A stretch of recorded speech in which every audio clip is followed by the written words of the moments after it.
Grim bloke. Yeah. And then, yeah, bruv.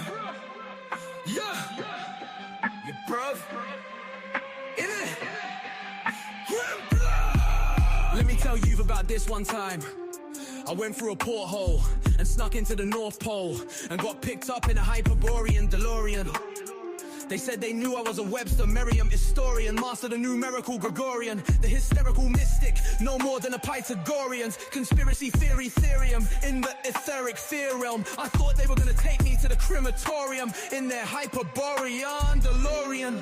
Tested me on my Sumerian, Shakespearean, knew I was a numerical vegetarian, Aquarian, that I knew about the Tartarians, barbarians, Mars radium, aliens.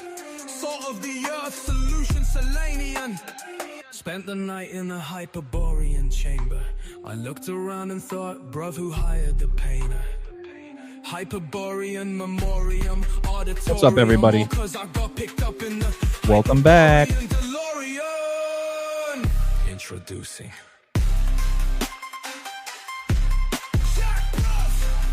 Get a thumbs up in the chat.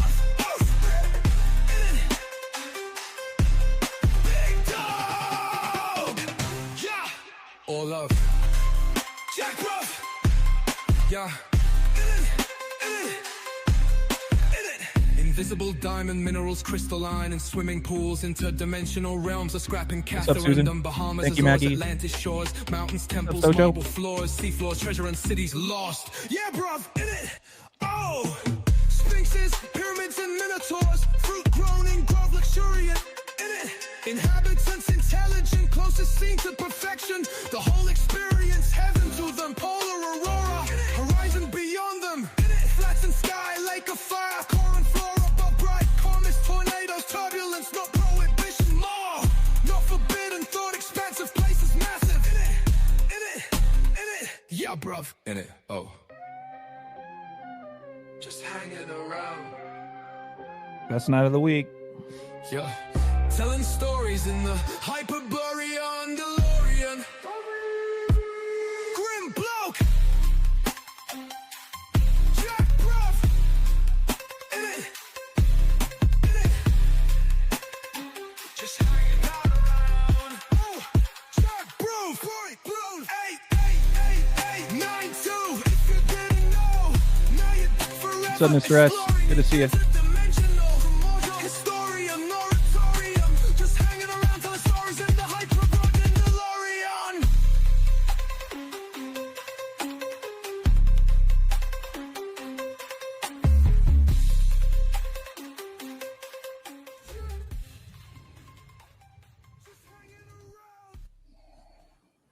Welcome back, ballers, to episode 29 of Eye to Eye with AJ, Rambo, and Cody. Welcome back, everybody. As I always say, best night of the week. Great to see everybody. Rambo, can you hear me, my friend? I can hear you loud and clear. Can you hear me? Right back at you. Cody, how are you, my friend? Can you hear me? Good. Can hear you. Beautiful. Beautiful. Appreciate you guys joining as always. And shout out to the chat. Looks like we got a lot of folks in already, ready to get started. Let's jump into it. I got a big announcement for those that don't know. My name's AJ. Go by Balll Don't Lie. 3 L's in Ball. I just completed the Charlie Kirk book, everybody.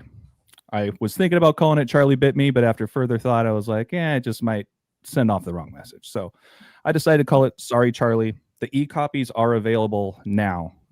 They're available for free. All you guys got to do is email me at wordplaybook with 3 O's in book at gmail.com. I've also ordered 15 hard copies. Okay, they're in production starting today. I should have them as early as next week. So if anybody is interested, please message me. It could either be via email or you guys can DM me on Instagram. Just find a way to reach out to me, and I'll make sure to hook you guys up. The hard copies are going to be $11 for the Patreon members and $31 for anybody that is not a Patreon member. Those costs include shipping as well, right? So the whole pick, pack, and ship. But I'm really excited about this one, you guys. It's 62 pages, packed with visuals. So it's not a heavy read. It's a very quick read. I think most of you guys could probably get through it in 20 minutes, if I'm being honest. But very excited about this one. You know, the 31 and 11, right? Charlie Kirk died at age 31, the 11th prime number, and this just so happens to be my 11th book. So I'm proud of this one. I hope you guys enjoy it. And Rambo and Cody, I've also sent you guys copies as well. So just make sure to reach out. Appreciate the love. Cody, if you wouldn't mind introducing yourself for those who might not be familiar with you and your work. Yeah, thank you, AJ, once again for putting this on, and great work on your book. I've had a chance to read part of it so far, and guys, make sure you check out his book, and if necessary, give him a little something for his hard work he's putting in. So we appreciate him. And as far as me, you can find me on Decoding with Cody on YouTube. Some of you are watching on this channel right now, as we are back on my channel after the month reset on my hours. But you can find me there, Decoding with Cody, and also you can find me, support the channel for my channel as at buymeacoffee.com/decoding with Cody. And thank you to everyone in the chat. Look forward to you tonight, and thank you, Rambo, for being here as well. And look forward to diving into all this stuff with you guys. So, yeah, we got some good stuff as always. So appreciate you, Cody. True blessing. Rambo, take it away, my friend. Yeah, I appreciate you too, Cody. Thank you for being here. Thank you again, AJ, because you're the one who's put this all together. We wouldn't have come together if not for you. And thank you for the copy of the book. I look forward to seeing it. And as we'll see today, I still have a lot more on the Charlie Kirk. This is a major event. This is one of those major ones. You don't just talk about it for 3, 4, 5, 6 months and then it's no longer relevant. This will resonate for several years, So yeah, I appreciate. I look forward to seeing the book, and as you'll see today, I have more to add to that, as does AJ on that topic. But so yeah, I do have another video that I just released on my Patreon yesterday, and that can be found at patreon.com/thetruthcodes. I also have put up a post on Instagram. I'm at instagram.com/thetruthcodes, where I have some short posts there. So shorter attention span platform, but I do post on Instagram as well. Those are the two places you can find me. And yeah, it's only one tier on Patreon, $5 a month. And you have access to the Codebreaker community Discord server, which is access to the community as a whole. And there are a lot of amazing Decodes by the community that you can see there as well. Absolutely. As always, I attest to that. It's one of the best Discords I've been a part of. You get a double dip, if you will. You get all of Rambo's content. He even leans on a lot of folks that follow him and support him. And once again, $5 a month, you guys, not a day, not a week. It's the best deal in town. And without further ado, Rambo, I know that you mentioned that you have a little treat for us today. Yeah, well, it's the intro to my latest video. My latest video is called The Hand of God. Do you have the screen there? I found it. Yep. Here we go. Okay. All right. I'll Perfect. It should be 5 minutes. The world's biggest sports event, the quadrennial FIFA World Cup of Soccer Football, will commence on June 11th, 2026, hosted primarily by the United States, but co-hosted by Canada and Mexico. This is about way more than just football or soccer. The Economist magazine's World in 2026 year preview issue features planet Earth as a soccer ball. So yes, this transcends sports. Rewind to The Economist's The World in 2017. Donald Trump, who will preside over the 2026 World Cup, was featured on its cover in a tarot card theme. The cover combined pairs of tarot cards into one card. Donald Trump was on the Judgment card, which was paired and combined with the imagery of the Emperor card. Trump sitting on top of the world with the empirical orb and scepter. Trump will be presiding over the World Cup. The 2026 World Cup will take place with citizens of several participating countries banned from entering the United States. One famous icon who was individually banned from the United States is a GOAT, greatest of all time of football, Argentine Diego Maradona, who won the 1986 World Cup for Argentina. On the road to winning the 1986 World Cup, in Mexico. So Mexico co-hosts a World Cup 40 years later. Diego Maradona cemented his immortal status by scoring what has been dubbed as the goal of the century.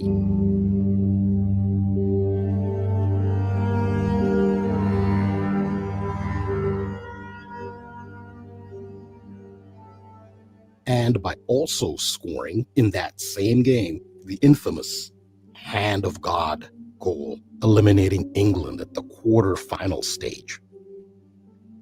Again, this has to do with way more than just football. What made the June 22nd, 1986 Hand of God game so significant was the context in which that game took place. It was the first meeting in football between England and Argentina since the Falklands War of 1982, when Argentine military forces invaded the Falkland Islands British colony off of the coast of Argentina in an inexplicable attempt to forcibly retake the territory. As remote and inhospitable as it is, the Falklands War ended in a resounding defeat of Argentine forces at the hands of British forces under Margaret Thatcher as Prime Minister 4 years later. This was the backdrop to the England versus Argentina World Cup quarter-final game that was determined by the so-called Hand of God, which was actually the illegal use of the hand of Diego Maradona.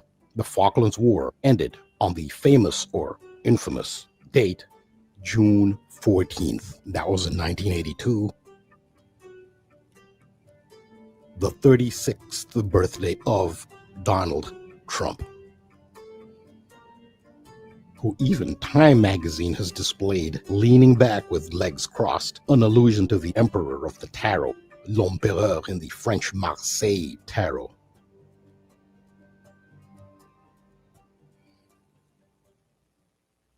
Donald Trump, who is said by some extremists to be a harbinger of the building of the Third Temple in Jerusalem.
Fantastic, Rambo. I got a chance to actually catch the full video last night. It's like 30 minutes, right? It's actually 18 minutes. Yeah, thank you. It's 18 minutes, including the intro, but that's just part one. I probably have, let's see what's going on here. Even the hour. I don't know. This thing plays by itself. It happens. Yeah, it's been happening. Yeah, so that's including the intro. It's 18 minutes, but I have part two, maybe part three as well. I don't want to do too much because I figure maybe it's better to release 15 or so minutes at a time. So for now, yeah, what I have for part one is 18, 19 minutes. Yeah. Yeah, I mean, that was already jam-packed with just 5 minutes in. Yeah. A lot more to it. I like how you tied it back into the video you did prior with the Berlin. Yeah, because so many of these elements are related. That's the thing. So you can do a different topic and still be you find yourself discussing ritual elements of a decode you did before, or some, because it's a web. So many of these elements will manifest in across multiple topics, you could say. Right. Absolutely. Should we dive into a loose free future pick based off of kind of what we've been talking about with Charlie Kirk and the green and yellow, the underdog themes, so on and so forth? I'll take the lead on it really quick. I kind of had an epiphany the other night. I called Rambo in the middle of the night knowing he would be up. I appreciate you taking my call, by the way. Yeah. No problem. But I got really excited because for those that have been following this stream for a long time now, each of us have been talking about different themes, and it's amazing how they're all starting to come together in different ways. And for one, with Rambo, talking mainly about, not mainly, but just one of the biggest things that we're going to talk about here is the green and yellow themes, the amount of upsets that are taking place in the world of sports, soccer, football, basketball, you name it, and the underdog themes, right? And with all of the Charlie Kirk stuff I've been working on with the latest book, let's not forget, you guys, that Charlie Kirk was a Ducks fan. Why the heck was he a Ducks fan? If somebody in the chat knows that, let me know. But I couldn't really find anything other than that he was just a big diehard Ducks fan. And sure enough, for home games now, they're even laying flowers and saving a seat for him at, home games in Autzen Stadium. But it started there. For those that don't know, despite the Oregon Ducks year after year being a very, very good team, they just haven't gotten across the hump. I want to say that they've been to 2 national championships, but they lost both of them. So it started there, but let's reel it back a little bit about what's happened this past year, right? We had the Super Bowl back on February 9th earlier this year when Kendrick Lamar raked Drake through the coals, so to speak, with his halftime performance. And if you guys had missed it, take a look at Kendrick Lamar's full name. Kendrick Lamar Duckworth, huh? Well, that's interesting because a Drake, shout out to you, Rambo, I didn't know this until you brought it up, that the definition of a Drake is a male duck, right? So we're talking football now. We're going from the NFL, and now we're segueing to the upcoming football playoffs. I believe the official bracket doesn't release until December 13th, but I'm going to put it out there right now, you guys. It would not shock me at all if the Oregon Ducks finally get over the hump this year, just in light with everything else that we've been talking about. So I'll pause it there. Rambo, I know you have more that you want to add. Yeah. So in light of all of that, there is some esoteric significance to the duck and also to the whole saga and narrative of Charlie Kirk. And if you give me my screen, I'll show you some of what I'm talking about. Yeah, so what I did was I took a look at the assassination scene, the scene where Charlie Kirk was assassinated at Utah Valley University. And so a lot of ritual elements come together here, and they're based on astronomy, astrology, and mythology, Greco-Roman mythology. And also, so there's something I've talked about in previous videos, which related to things like Back to the Future, other pop culture references, Coldplay, and that was the theory that the planets were aligned differently than they are today in ancient times, and that's illustrated across the entire world. The same symbols across every single culture, literally across the entire world, every single culture will show these images, and they're identical no matter where you are, which seems to indicate that the sky looked different. And this is based on the work of Immanuel Velikovsky. He popularized this theory, and David Talbot he kind of picked up the ball from where Velikovsky had introduced to people, and then he went and looked at those and he translated those ancient images and how they related to cosmology, ancient cosmology, and does tie into mythology. You can see how that dovetails with Greco-Roman mythology as well. Well, the theory is that Saturn used to be Earth's sun. And when Saturn was Earth's sun, Saturn was placed directly above Earth and was closer to Earth. And between Earth and Saturn was above the North Pole, was Mars. So it actually served as Mars's sun as well. So you had Earth, above Earth is Mars, and above Mars is Saturn, which, I mean, that was the theory popularized by Velikovsky, but I've shown how they've coded that into a lot of modern day phenomena, including the example I gave was the Boston Bruins logo and Back to the Future. And this is a song by Coldplay that I referred to, Viva La Vida, about a king losing his crown. It was the gist of the song is I used to rule the world. The song is Viva La Vida by Coldplay. I used to rule the world. And that's a reference. Well, the exoteric explanation is about the French Revolution, the French aristocracy that lost its status after the French Revolution. But the esoteric explanation to that is it's about Saturn. Saturn used to rule the world and was demoted, sent to a remote location, and then was replaced. So the location that Saturn is the location of the North Star, which is Polaris. It's very important. Polaris is the point around which the stars rotate in a counterclockwise direction in the northern sky. Obviously, they rotate very slowly. You don't realize they're rotating, but they do very slowly around a central axis point, which is the star Polaris.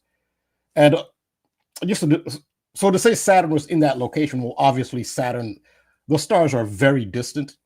It's just that Saturn would have been obscuring Polaris because from Earth's vantage point, you'd see Saturn, but behind Saturn would have been Polaris, and it would have appeared that the stars were rotating with Saturn as the axis point, which is Polaris. So just an explanation of what the star Polaris is. Polaris is a star in the northern circumpolar constellation of Ursa Minor. Ursa Minor means the little bear. And I think if you're aware of Charlie Kirk and the teams he supports, you can kind of see where they're going with this. The little bear. Ursa Minor, that's Polaris. It is a designated A Ursa Minoris, and it's commonly called the North Star, which is an apparent magnitude that fluctuates around 1.98. It's the brightest star in the constellation and is readily visible to the naked eye at night. The position of the star lies less than 1 degree away from the north celestial pole, making it the current northern pole star. The stable position of the star in the northern sky makes it useful for navigation. So that's Polaris. So when we think of Polaris, Ursa Minor, the North Star, it's referring to the same thing. So here's what it looks like. So this is Ursa Minor. That's the little bear. The bear's upside down. This is Ursa Major, which is the big bear. And what's Charlie Kirk's favorite football team in NFL? The Chicago Bears. What's Charlie Kirk's favorite baseball team? The Chicago Cubs. The Cubbies. He supports the Bears and the Cubs. How interesting. Yeah, and Rambo, I'll just throw in there. I want to say it was a week after his assassination in college football, you had Colorado playing against BYU, the Mormon school, right? And Utah obviously being the Mormon state, but the quarterback of BYU wears number 47, very interesting number for a quarterback. But his name is Bear. So I just want to throw that in there. And of course, you had a Colorado shooting the same day as Charlie Kirk's assassination. So you have that tied in. And the score at halftime was 10-14, Charlie Kirk's birthday.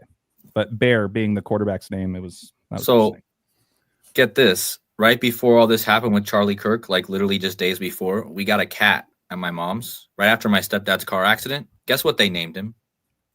Bear? Yeah. Yeah, they named him Bear. Wow. Like I didn't have any choice in it. They didn't know any. They don't know anything about gematria. They didn't know anything about, and they didn't even know. None of us knew Charlie Kirk was going to happen. We didn't know anything about it. But it's just the organic matrix, man. Every time you turn around, just like what happened with me and Sean this weekend, and like my parents just happen to name this new cat Bear right before all this goes down. And yeah, anyway, what I really want to say too is that as soon as Rambo's talking about all this, I realize that like I can connect everything he's talking about with one thing, the Mighty Ducks. So think about this, all right? And somebody in the chat just also added to this, which blew my mind. Somebody said something about the Minnesota North Stars, the hockey team. Well, so I don't know. Maybe it'll be easier if I talk about this after where I can show my page. But so you guys know who the main character in the Mighty Ducks is, right? They wear the green and yellow, right? So pull up Charlie Conway. Charlie Conway is the main character in the Mighty Ducks. Now, Charlie Conway is coached by the brother of Charlie Sheen, Emilio Estevez, who plays Gordon Bombay in the movies. Well, Gordon Bombay in the movie is from Minnesota. Minnesota, the hockey team that Gordon Bombay connects to just by happenstance of that, is the Minnesota North Stars. Because in that movie, like if you go to the wiki, like I have it up here.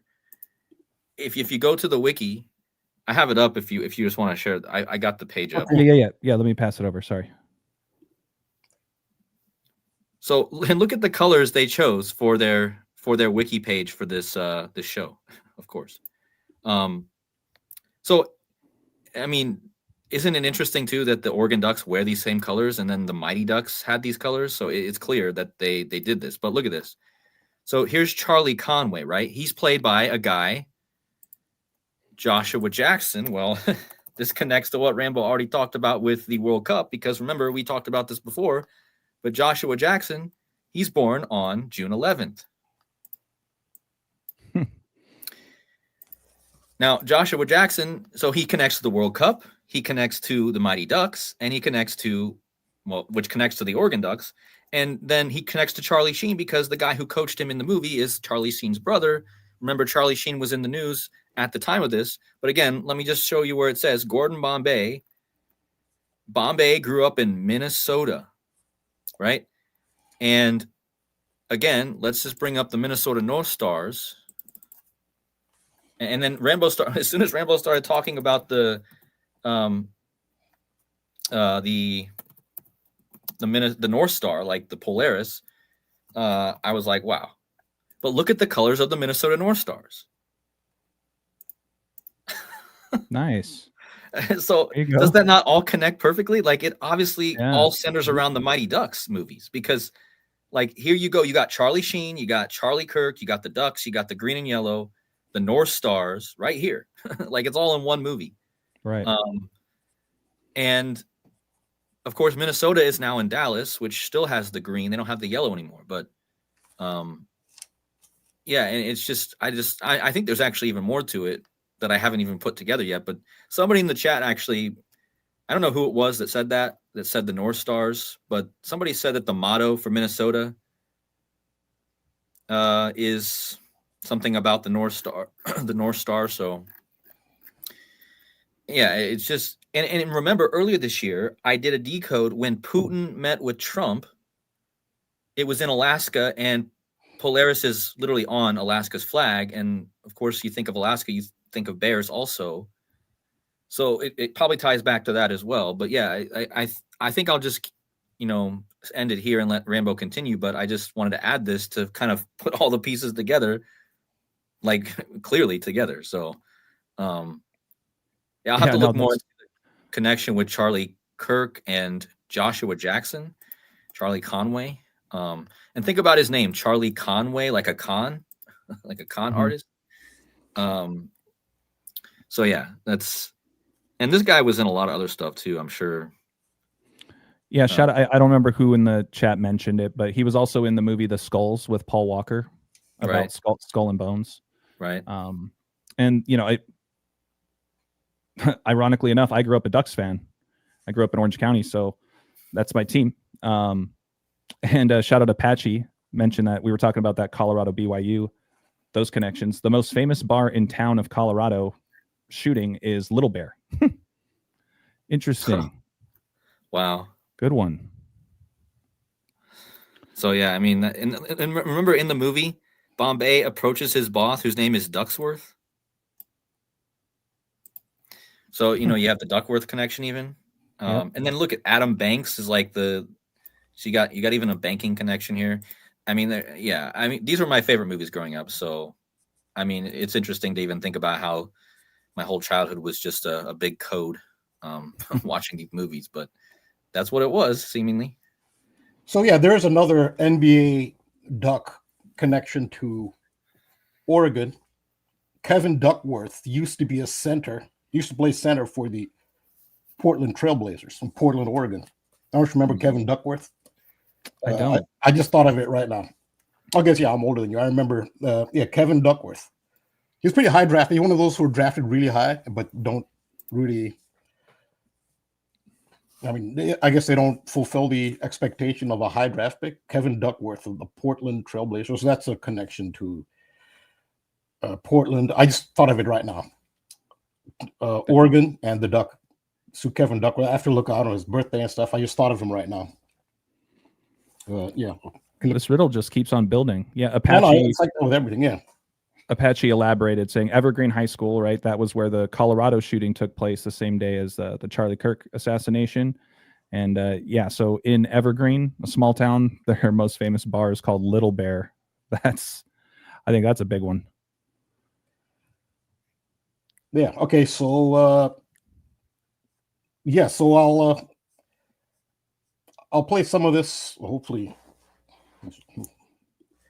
the world's biggest sports event, quarterfinals, forcibly 36th birth.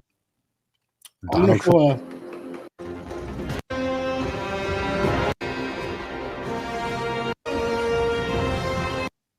This is David Talbot's video, which illustrates. I think it's a good illustration of what I'm talking about from David Talbot's video. Yeah. They called Saturn the best sun.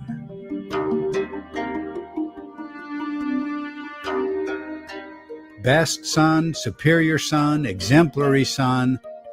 The core idea always pointed directly to the axis of the sky, the celestial pole around which the heavens visually turn. As improbable as it may seem, this is where the Egyptians located their primeval sun god, Atum.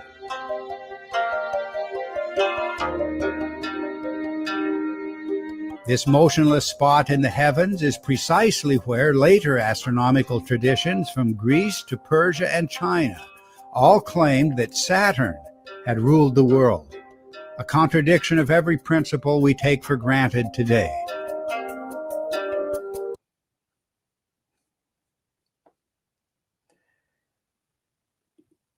Yeah, hopefully it'll stay paused this time.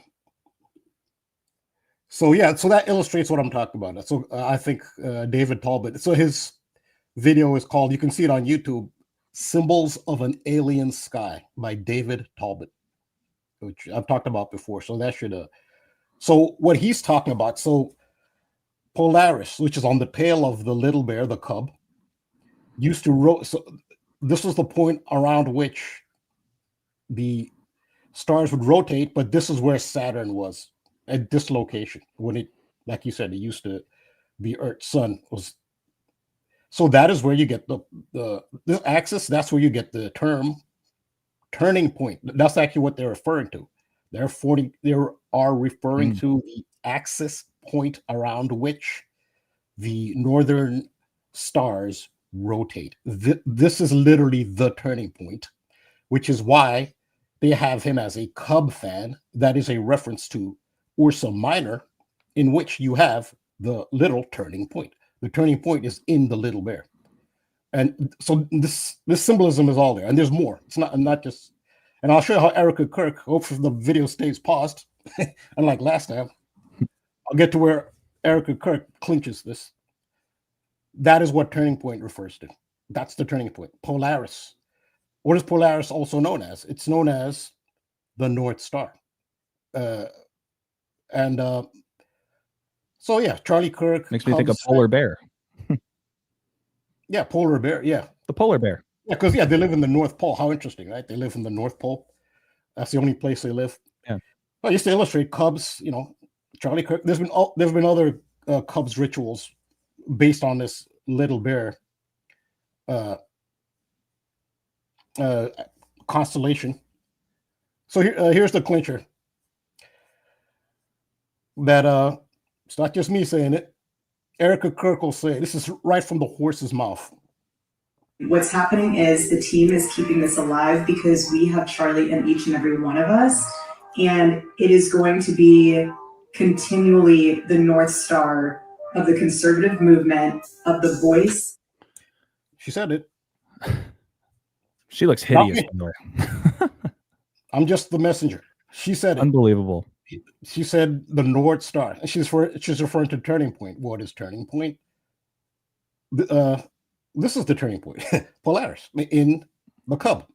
She said it. She said North Star there. So yeah, that's the kicker. That's the clincher. But there's also the scene of his assassination. You can see this figure here. It does look like it's a Chabad Lubavitch menorah. That's a very unique menorah. It does look like that, which has 8.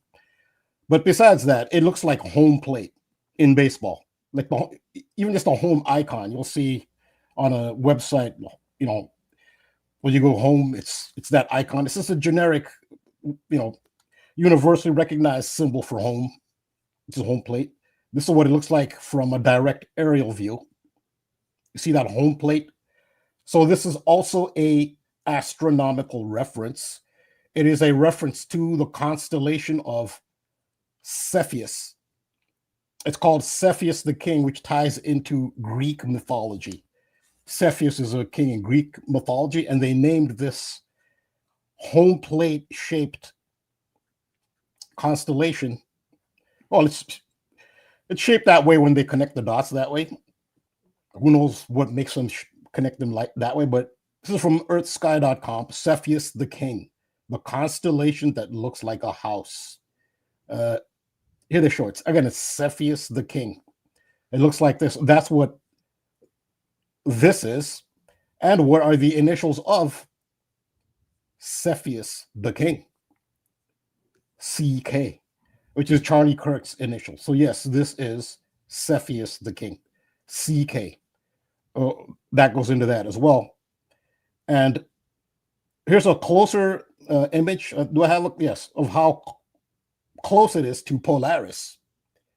So Cepheus the King is here in the northern sky, the home plate, and there's Polaris in the tail of the little bear. So you have the Cub. And he's a Cubs, Charlie Kirk, the Cubs fan. You have Cepheus the King, CK, with Charlie Kirk's initials, and the location at which he's assassinated has the shape of the Cepheus the King constellation. This is unbelievable, Rambo. Can we get a couple thumbs up or some claps in the chat, you guys? This is unbelievable stuff, Rambo. Seriously. Yeah, well, thank you. I appreciate it. So that's what this is. These are too many elements to be a coincidence. And she said it. Erica Kirk said it in her own words, talking about turning point will be the North Star.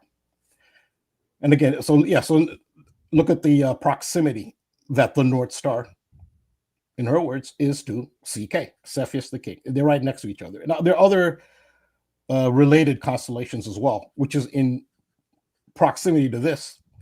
And that is, we showed Oregon, the O, who's a Ducks fan. A related animal, I say from the same family as the duck, is like the goose and the swan and the duck. They're all from the same family. Well, the duck fan is the fact that we're asking why is he a duck fan? Well, we know why they say he's a Cubs fan. We see how it all ties in. It's Ursa Minor.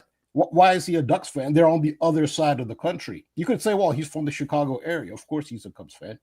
All right, so why is he a Oregon fan? That's on the other side of the country. The duck is from the same family as the swan and the goose.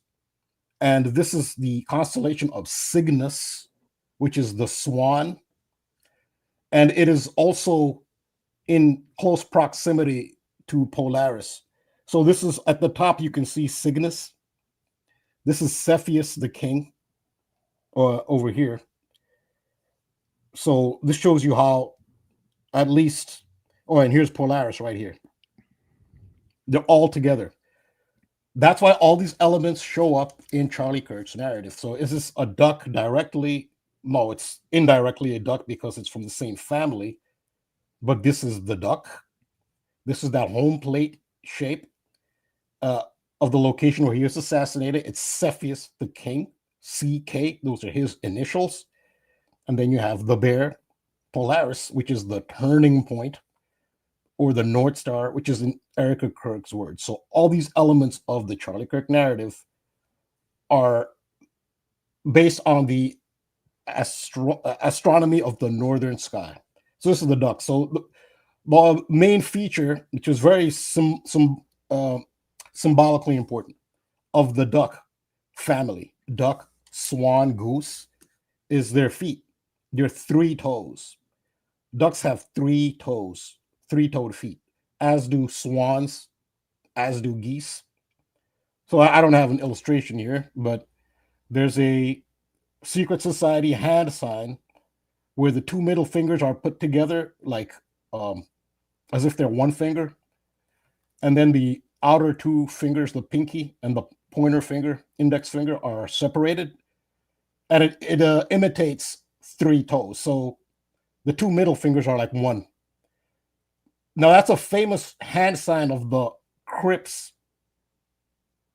street gang of mainly the Los Angeles area. And Kendrick Lamar, he shows affiliation to the Crip. He does the Crip walk dance. Serena Williams at the Super Bowl when Kendrick Lamar was performing at halftime, she showed up and did the Crip walk. She's from LA. Well, the Crips have a hand sign, which is, it comes from secret societies. They're part of secret societies too. They don't grow organically and get that status on your own. One of their hand signs, and Kendrick Lamar has done it, imitates that the duck foot, which is the 2 fingers separate and the 2 middle fingers together to illustrate 3 toes. It's a reference to Cygnus. It's a reference to the duck as well. Another symbol, you could say animal that has the 3 toes is also the reptile, like a dragon or a reptilian symbol also has 3 toes. And right next to Cygnus is Alpha Draconis. This is all, they're all close together. The Draco, again, and what do Draco and the Cygnus have in common, which is Cygnus symbol to the duck? They have the 3 toes. And it is a very popular, you'll see it in popular culture. Kendrick Lamar does it. The Crips do it. A lot of soccer players do it, I've noticed. They'll celebrate goals. They'll do that symbol where they'll put, similar to the Crip sign, it's 2 middle fingers together to symbolize the 3 toes of, it's also Draco and the duck. So Lamar Duckworth doing that hand sign, well, he's imitating a duck foot. So it goes deeper than that. But it also is related to the Draconis. The Toronto Raptors, they have a draconian symbol for their logo. And they have multiple, iterations of their logo. One of the Toronto Raptors symbols is the 3 toes or 3 claws of a raptor, which is a reptilian. You can see what that has in common with this. They're talking about constellations that are all together, close to each other. And yeah, really quick, just to piggyback off of that, Rambo, let's not forget Drake, being at Game 1 of the World Series where his Toronto Blue Jays were in the World Series. And we've talked a lot about the O, right? The Oregon Ducks. But just think about Toronto, Toronto. There's 3 O's in that as well. And shout out to whoever it was in the chat, just kind of bringing us full circle, pun intended, about some of the videos you've done, Rambo, about Kirk and circle and the circle, right? So we're talking about Polaris and rotation, right? So it kind of ties right back into the turning point stuff as well. Yeah.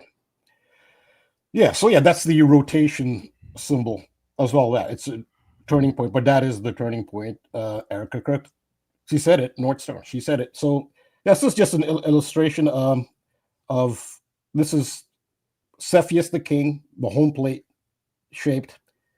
and here's Draconis with the, there's your 3 toes of the dragon, and then the swan also has 3 toes. They're all together, and there's Polaris. There's Polaris, there's Draco, the Draconian. That's the Raptors. That's the Toronto Raptors. This is what they symbolize. And this is Drake, a male duck. You can see how it's all tied together in these constellations here. Unbelievable. So, yep, yeah, that's it. That's my presentation on that. You can expound on that. That's freaking incredible, man. Cody, you got anything you want to chime in on this? Rambo, Well, awesome job, man. Seriously, that is unbelievable. Thank you. I'll do a video. I'll do videos on this. And thank you. I mean, yeah, everything's kind of coming together in my head now, especially with this Mighty Duck stuff. And now I'm realizing that. Oh man, like, so the Minnesota. Okay, so going back to this. So the Mighty Ducks, again, came out in 1992. Okay, well, Charlie Kirk was born in 1993. So not far off, but 377 days after the Mighty Ducks came out, that's when Charlie Kirk was born. Well, that's the 14th Fibonacci number, which is interesting because the word dead equals 14, and it's a big number with dead. Of course, I mean, but the big thing was, I noticed, I've been using these alphanumeric ciphers a little bit, but if you type in the Mighty Ducks, it just happens to equal 377, which is the amount of days between the Mighty Ducks movie and Charlie Kirk's birth. So that's interesting. These alphanumeric ciphers I've actually found to be pretty interesting and important. In the other alphanumeric cipher, the metonic cycle equals 235, and the metonic cycle is a 235 moon phase period. So I know there's something to these ciphers, and this is just another proof of that, because you got a perfect amount of days with this movie. That's the title of the movie right there. Notice that it's the Mighty Ducks is 3 words and 14 letters. That's also interesting, like a circle, pi. But more crazy than that, what I find interesting here is this connection back to the assassination riddle, because first of all, look at the gematria of the Minnesota North Stars, 262. And I've talked about this number in connection with the upcoming Super Bowl. But look how many games the Minnesota North Stars played in their existence. 20,062, which is essentially remove the 0, you get 262. That's what they're. Are you kidding me? The franchise that equals 262. That's how many games they ended up playing. But look at the logo for them. It's a turning point. Like if you think about it, look at how the logo is designed. If you turn it on its side, it reminds me a lot of that logo from the Back to the Future in a way too. It reminds me too of the subway, as Rambo's pointed out. The subway. The subway has that arrow that points out at the end. Yeah. So yeah, and if you flip it on its side, you can say like you're going one way, and then you have to come back, and then it's pointing you to your North Star. So it's perfect. Just the logo and how it's kind of an arrow, just like the subway, just like the turning point has the arrow. I mean, obviously it's a bit different, but it's still the same theme. But look at when they played their last game. Look at this. April 15, 1993. So the year Charlie Kirk was born, and on Abraham Lincoln's death date. Who, remember, we've already connected this to Abraham Lincoln. If you measure from the actual death of Abraham Lincoln to Charlie Kirk's death, it was exactly 666 Mercury years, right? That was huge. What's the odds of that? And then we find out that this is clearly connected, and their last game was on that was Lincoln's death anniversary from his assassination. And then where did the team move? Anyone? Where did the Dallas North Stars move to? To Dallas. And who's the other big president that was assassinated? JFK. JFK. There you go. So think about that. It's obvious that the Minnesota North Stars are like a key point to this now, especially connecting the Mighty Ducks movie, which connects us to Minnesota, which connects us to this. But also, on top of that, remember I said it happened the same year. Well, look at this. If you go from the Minnesota North Stars last game to Charlie Kirk's birth, 5 months, 29 days, whose birthday is that? That would be JFK, and that's where the team would end up going. So their last game was on Lincoln's death day, and then they moved. That was 5 months and 29 days before Charlie Kirk was born, and that's JFK's birthday. And look at the exactly 26 weeks. Well, how many seasons did the Dallas North Stars play? 26 seasons.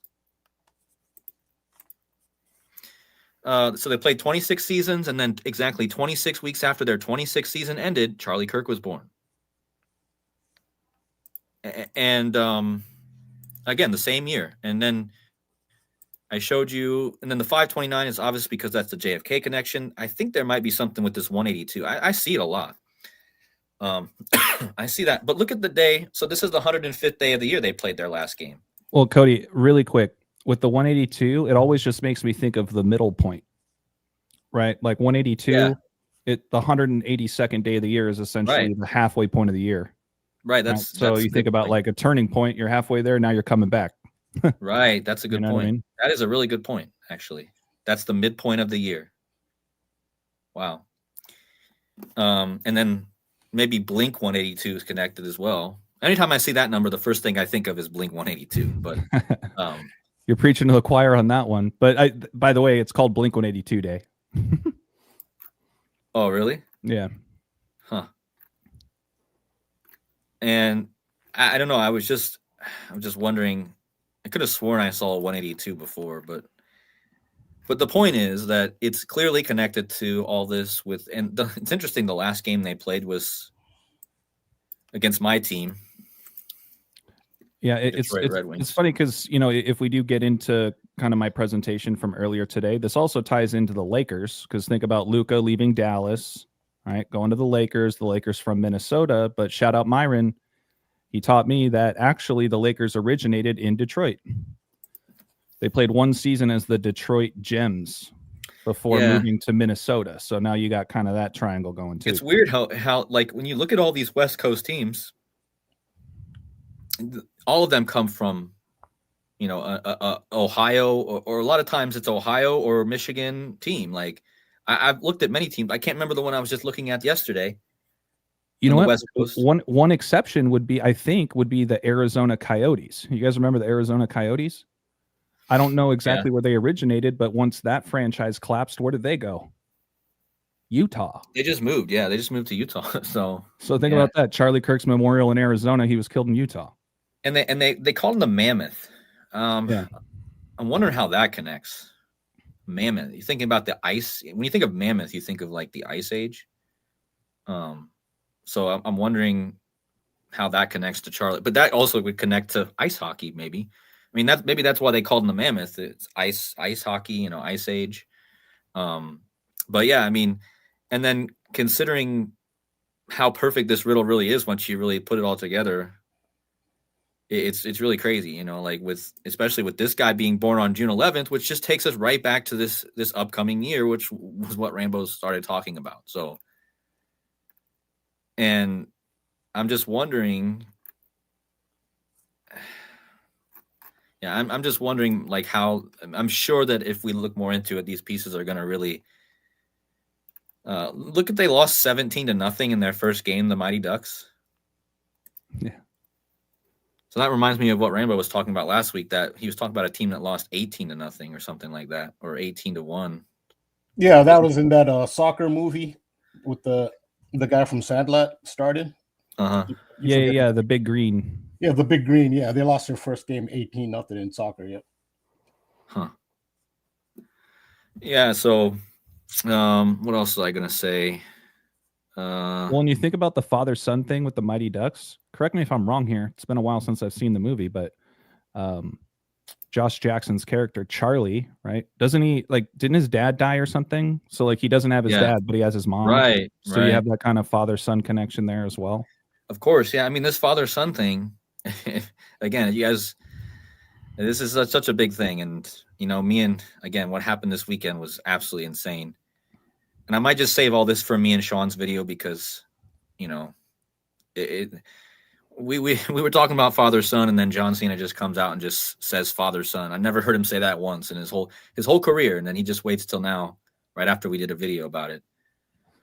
But yeah, this connection too with Emilio Estevez, being again just reiterating that he is the brother of Charlie Sheen, and Charlie Sheen was doing a podcast on the day that Charlie Kirk was shot with Joe Rogan.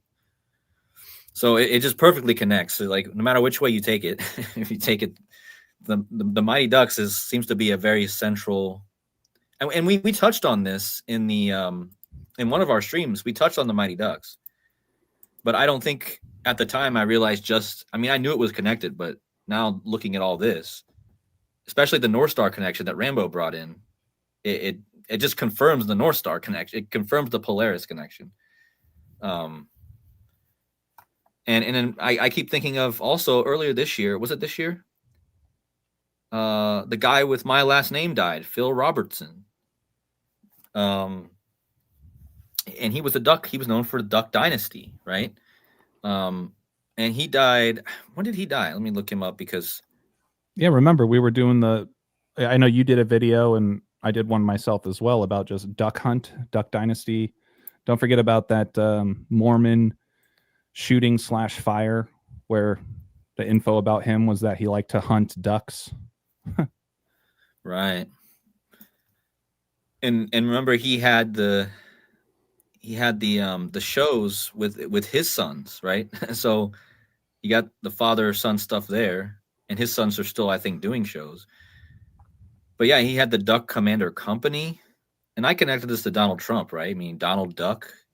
It's possible that all this just revolves around Trump too, being Donald, the Donald Duck connection. And then all this Duck stuff just kind of circles around that. But, this guy, he died on May 25th this year. And he was born the same year as Trump.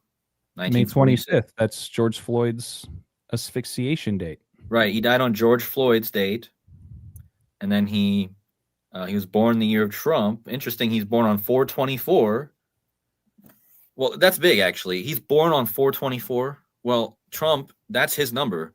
I think and to be honest with you, I think that's the most important number with Trump out of all the numbers, because that number is his number in Hebrew, and that's the number they actually equate to him in Jerusalem, which is why he touched that wall at 4/24. And then Messiah ben David in Hebrew also equals Donald Trump. It equals 4/24 in Hebrew. So I mean, call me crazy, but we know the 88 is important to Trump. We know all those numbers are important, but I would think that the 4/24 is especially with this narrative we're talking about. We're talking about Jerusalem, the temple, Trump being 4/24 in Hebrew. So this guy, born the year of Trump and born on 4/24. So is it Donald Trump or just Trump in Hebrew? It's Donald Trump, I believe. Oh, all right. I did a whole video on that, actually. I wish I knew where my slide was so I could show it, but I can't remember how many days that is before Trump's birthday either. I'm going to do a quick look at that. So yeah, 51 days. So he was born 51 days before Trump. Trying to think about how that would. I wanted to shout out to whoever was in the chat. This was an older comment that stuck in my brain about the Patriots and a duck. So Cody, if you just go to Google and type in Patriots duck, apparently an NFL fan brings his duck to the Patriots game in Foxborough. Really? I don't know if that was this weekend or what. I think it was. Well, I mean, I was going to mention the Patriots because I'm really starting to be on them more and more as time goes on, because Drake May. Right. The more we talk about ducks, the more Drake, the duck connection. But there you go. Quarterback Drake May bringing a duck to the game. I'm trying to see. So if you just go to news, it'll show. Meet Dawn. Okay. Sounds like Dawn. Dawn the duck. Wow. Meet Dawn, the viral Rhode Island duck who stole New England's heart at Monday night's Patriots game. Wow. Wow. Just wow. I mean, I was going to talk about this too. I was going to talk about Drake May because of that duck connection, but I had no idea about this. So, I mean, Now I'm really starting to be on the Patriots. I really am starting to be really thinking about the Patriots. And remember, this is another big reason I started thinking more about the Patriots because, first of all, the Patriots and Colts rivalry was huge. And I wouldn't be surprised if the Colts are going to be involved in this, that the Patriots would actually beat them in the playoffs because that's what they always do. But anyway, the logo for the Patriots is the Flying Elvis. Do you guys know that? No. They call this the flying. This tells you the importance of Elvis once again. Elvis is so important. Literally, they call their logo the Flying Elvis. And think about how I've already connected the Super Bowl this year to Elvis. It's in Levi's Stadium, which is just an anagram of Elvis. So Elvis is in your jeans. Time out really quick. So you're talking about like the white guy on the helmet and they like wave it. It's called the Patriot logo, his name is Flying Elvis. That's what they call him. I did not know that. So that's huge. And then, like I said, Elvis is connected hugely to the San Francisco Super Bowl remember, it was the halftime show in that Super Bowl was the Elvis impersonator, right? I think it was 1989, which was also a snake year like we're in now. So it would not surprise me that, and that might also explain why the Patriots were so good. And remember, Tom Brady, this is also important to this. Tom Brady, how many days before Elvis died was Tom Brady born? Just a mere 13 days. I mean, literally, Tom Brady was born August 3rd, 1977. Elvis died 13 days later. What's the death card in tarot? The 13th card. So, and then when was John Cena born? Same year Elvis died. Now John Cena's retiring. But now the Patriots are back, being the Patriots again. And here's Tom Brady saying he cloned. I saw something, I think it was a parody account, but this is something that is spreading across the internet because Tom Brady supposedly cloned his dog or something. But then there was this thing I saw today that Tom Brady cloned himself when he was 23. And guess how old Drake May is right now? 23. And I did see a picture where Drake May does look kind of similar to Tom Brady. Maybe like he could be. So Drake May, is he just the resurrected Tom Brady? Are they going to have another dynasty from this team? I don't know, but it already seems like they're building that. I mean, yesterday I knew they were going to win, right? But it was on Aleister Crowley's birthday, and Patriots equals.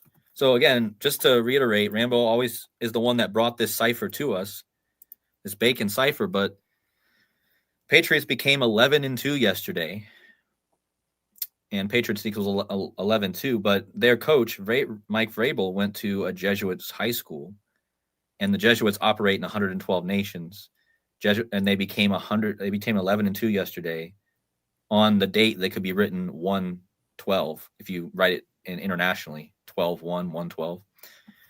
So that was a clear win. That was an easy one. And they pretty much handed the Giants easily. And then Drake May, pretty much perfect. I mean, he was showing off, right? And they were talking about him before the game about how his Tom Brady, how he has to live up to the legacy of Tom Brady. And Drake May is actually born on 8/30. And Tom Brady's born on 8/3. So they essentially have the same numerology in their birthdays.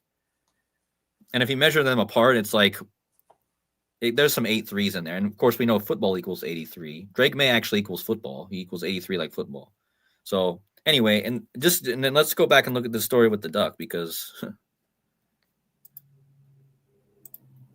of course, again, I didn't know this story. This all I was going to say about Drake May, and then we get this. I didn't know this. So this just makes it even more clear. Yeah, shout out again to whoever that was in the comments. I apologize. So many comments are flowing through, but major shout out to you. And this was last night, right? Yeah, at Gillette Stadium in Foxborough was holding a duck, and the crowd around him absolutely loving her. Meet Dawn, the duck. a 1-year-old duck from Providence, who has somehow become one of New England's most unexpected celebrities. It was Spadium. So shout out to you, Spadium. Awesome work. Thank you for helping build the code. This is awesome. So let's see. Dawn's story starts in the most ordinary place, the dog food aisle. So we got the dog connection. Dogs chase ducks, right? Let's see. So Thames walked in for a bag of kibble and walked out with a duckling. Okay, so this connects the dog stuff too. He walked in for a dog food and came out with a duck. So this obviously has the serious tie, and then we have the duck, and now we have the bear. So all astrological things. It's funny that they play in Foxborough too. Yeah, that too. I was thinking about that too. Foxborough, Fox. Yeah, so Dawn, of course his name is Dawn, right? And Donald Duck ducked in his assassination attempt. Donald ducked. Right, exactly. That's what I mean. Like, it seems to all revolve around Donald Duck and Donald Trump, right? That's probably why all this duck stuff is circulating around, and probably why Charlie Cook connects the duck, which connects us to the Mighty Ducks. Yeah, the dawn is also the beginning of a cycle. It's the beginning of the Right. sun cycle in the day. Yeah. There's a sun cycle symbol there. Yeah, and then the duck, that made me think of that too. Somebody says the Duck Hunt video game, where you always see the dog holding the duck. Whoops. Oh yeah. Yeah, isn't that like when you win, the duck or the dog runs out and catches the duck that you killed in the game and it holds it up, right? Right.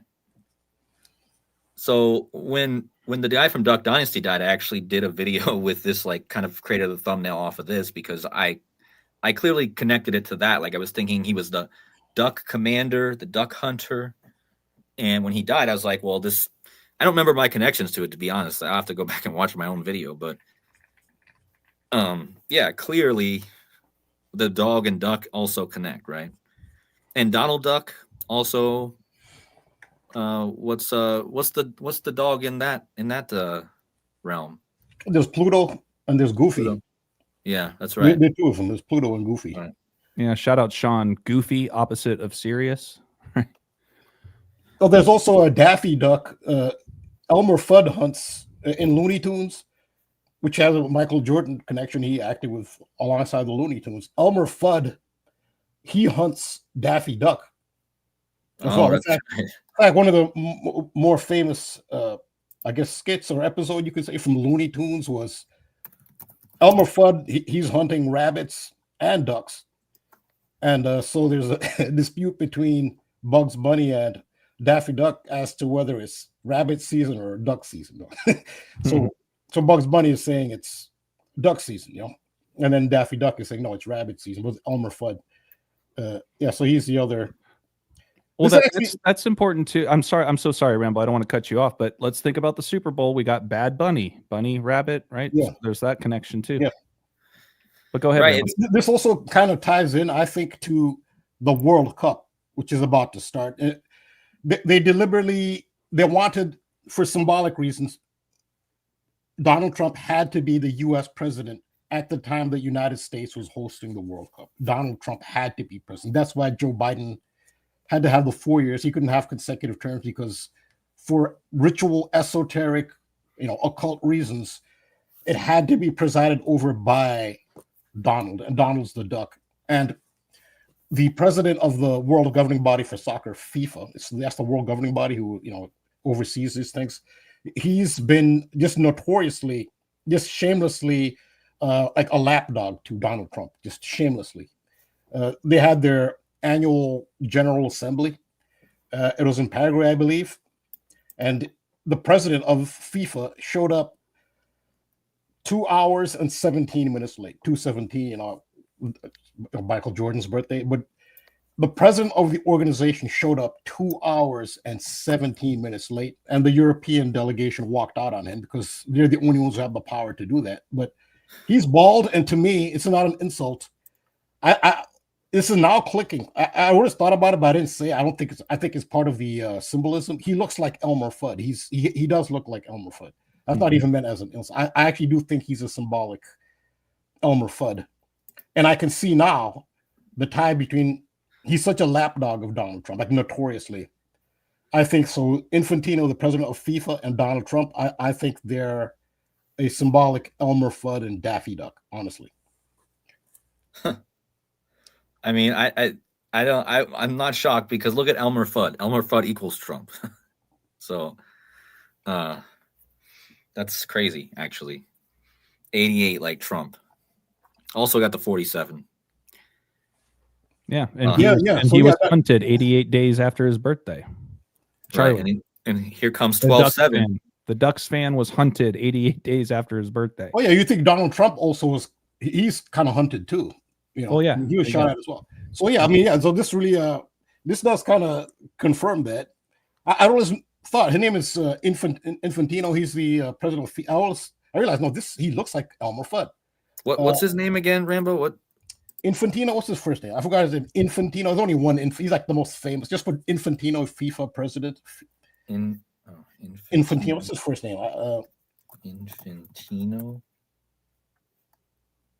I put FIFA FIFA. That's all. You'll get it. Oh. Okay. Yeah, I mean, the gematria you brought up, I think confirms it. I mean, it does look like. I don't mean to make fun of him. I mean, oh man! Wow. So the gematria. You know what's fun? You know what's funny? Elmer Fudd kind of looks like an infant, doesn't he? Like a bald baby. Yeah, it's a baby like Infantino. Also, his name's Infant. Infant. Oh my God, man. I mean, he even has the see the little wrinkles here, like kind of even has that like vibe going on.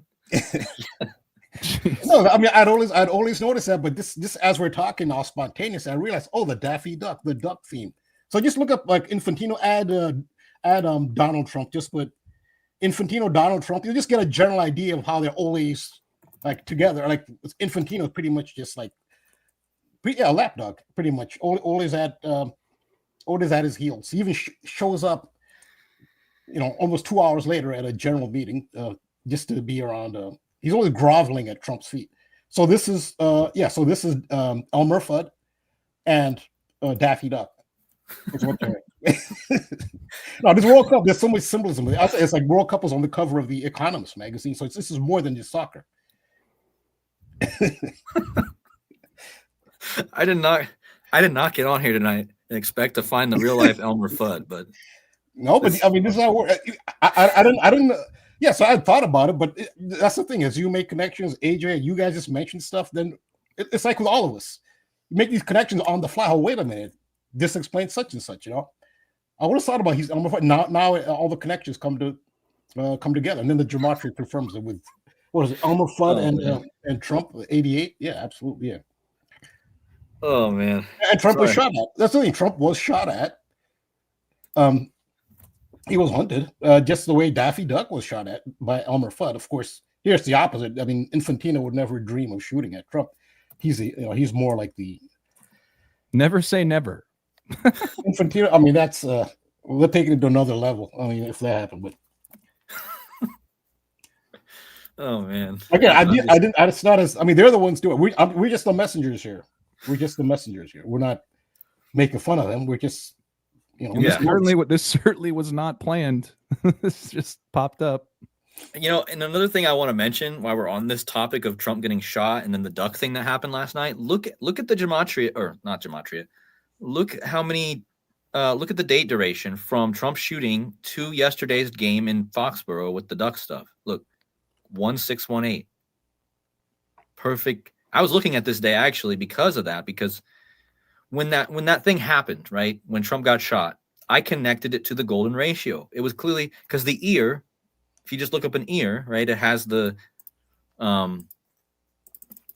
ear golden ratio, right? Like it's an ear. So when Trump got shot, I said it was all about the golden ratio, right? Which connects to 5, of course, but this looks like an ear, right? And then if you put it over the ear, you can also it's the spiral, right? Which makes you think of the rabbit hole, right? Well, there's theories too that the ear does kind of look like an infant in the womb. Oh yeah, like a fetus. Yeah, Right. the fetal position. That's Yeah. it's a good connection. Yeah, And shout out to S33 really quick. Let's not forget about Dick Cheney. He just exited the world stage. Right, and he's famous for shooting somebody. Hunting. Yeah, his whole hunting. I mean, that's pretty much what he is known for, besides being VP. Hey, AJ, can you repeat what you just said, though? Because my internet literally cut out. I did not hear. You said something after I brought this up, and Rambo, all I heard was when I came back on, Rambo was saying that was a good connection. I didn't hear what you said. It was just that the ear also represents what a baby looks like in the fetal position in the womb. Oh, okay. Yeah, I see. Yeah.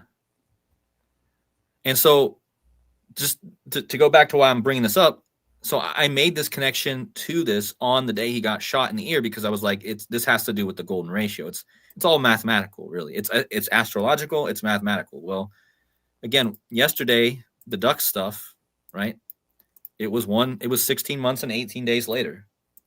So, and then that's when Drake, that's kind of why I'm thinking maybe the Patriots are going to go. I mean, Trump being like trying to present himself as a patriot. Charlie Kirk was a patriot, right?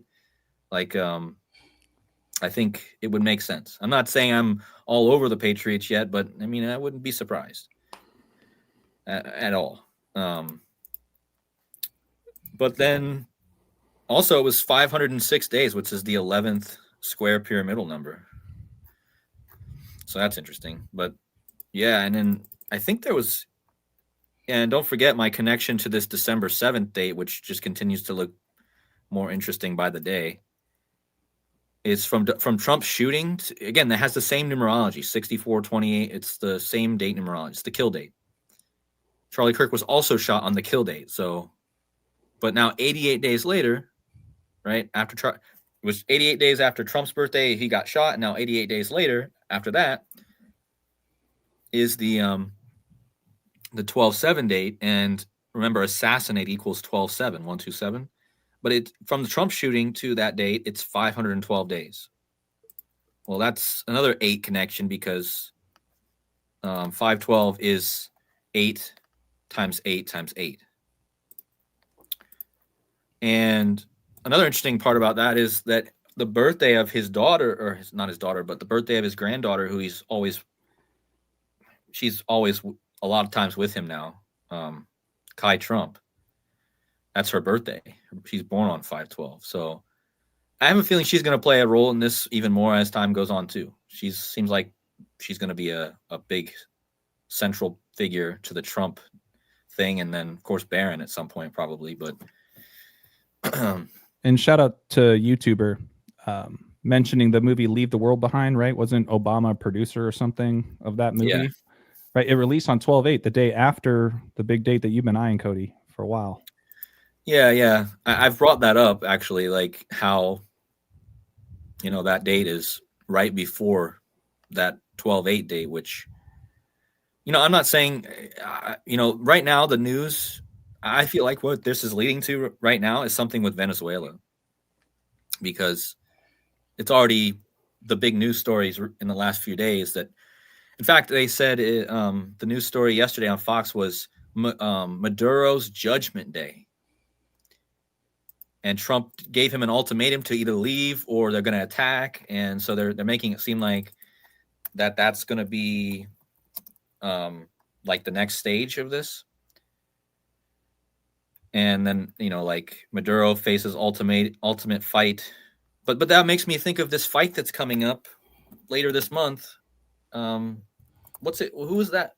Is it Joshua? What is that? Joshua fight 2025. What is that fight? Oh, the UFC fight with Jake Paul. Yeah, it's Jake Paul and the Joshua or whatever his name is. Jake Paul versus Anthony Joshua. And when is it? It's called Judgment Day. Mm-hmm. Now, remember, Rambo already brought this up, but Trump was sitting on the card in the judgment. So now we're here, and then again, the headline yesterday was Maduro's Judgment Day. That's what Fox News was. That's what they titled it. I saw their thing that not everyone's using that phrase, but Fox News did use that. And then it made me think, oh, well, didn't we have this fight coming up? this month on December 19th, Jake Gyllenhaal's birthday, called the Judgment Day, right? And the WWE just brought their Judgment Day group last night or the other night during the War Games thing where Cena was in San Diego. They had their War Games show, and the Judgment Day helped Dominic Mysterio beat Cena, right? And then last night, she has like the Illuminati symbol, and she's the 201 girl. Like, I'll show you what I mean. Liv Morgan, 201. And I've showed this clearly before. Like, this is her earlier in her career, but she was always, this was her attire during the match, like a 201. And then if you go to now, Dominic Mysterio, her on-screen boyfriend who beat John Cena the other day, he has the 619. Whoops. See if I can find. Here's the shirt. This is their shirt. Which, again, this does connect to me, but I won't go into all the detail. I'm trying to find a bigger image. But yeah, you can see it, right? So they're these two lovers, and again, they're on screen, but 619 and 201. And KODI equals 201 in gematria. My birthday is 619. And again, this guy's the son of Rey Mysterio, the king. Rey means king in Spanish. And now he calls himself, Dominic Mysterio calls himself the king of the luchadores. And guess what that equals? I think it equals 201 if you look at it. I don't know how to spell luchadores. King of the luchadores? Yeah. So this is literally what he's calling himself. King of the luchadores, 201. And again, John Cena's phrase, the last time is now, equals 201 in the bacon. Right? And then Dominic Mysterio's girlfriend's walking around with a 201. But anyway, going back to the Judgment Day thing, they're in the Judgment Day. These two, this Liv Morgan, the 201, and Dominic Mysterio, they're both in the group called the Judgment Day.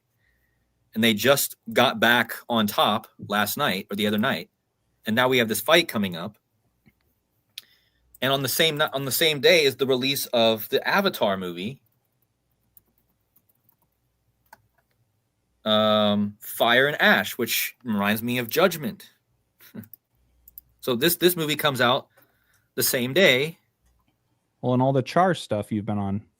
Well, yeah, the fire, and we're going into the year of the fire horse. On top of that, it just makes me think, like, right now we're in the wood snake, right? But we're going into the fire horse. So wood and fire, not quite. Kind of like the absolute best scenario for a fire, right? A fire and a wood, like. And now we're transitioning from the wood to the fire, right? You have to have the wood first, then you have the fire. So it makes me think, and don't forget the Jesuit motto, or the Jesuit leader, he said, go set the world on fire. So it all kind of goes back to them in a way, because, they got the fire thing. They have the 201s all over this. When King Charles met with Leo in October, it was on Ignatius of Loyola's birthday. And that was the first time that a pope had prayed with the king for, like, I don't know how many years, like hundreds of years. But then I told you guys this December 25th, it's going to be 1225 years since Pope Leo III inaugurated Charlemagne on Christmas. So he inaugurated Charlemagne on Christmas, 1225, in the year 800. This year, on 1225, Christmas, will be the 1225th anniversary year of that. So you got 1225 to 1225 with 1225 years in between. So that's why this month of December is just huge. I mean, you got that 9/11 date.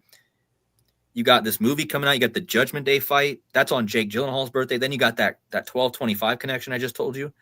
And then on that 1225 date, the show Stranger Things is releasing its. So they're doing this specifically for a reason. Like, This show is so coded, man. I was blown away by watching. They already released the first 4 episodes of the last season, but they were waiting another month to release the other episodes. They're releasing another episodes on the 25th, so on Christmas, and then they're waiting to release the last episode on the last day of the. This is so symbolic, man. They're waiting to release the last episode on the last day of the year for a specific reason. And the most people think the main character of this show is this woman, 11. But in the last episode that I watched, which was the last one they released on the November 26th, the main character is turning out to be the kid, the guy, Will Byers, who was originally taken to the Upside Down in the first episode, right? But this actor is so crazily, his name is Noah Schnapp, and he played in the Charlie Brown. His first role was Charlie Brown. So get that for a second. And then he played William Byers. So look at this. William Byers, that's his full name in the show.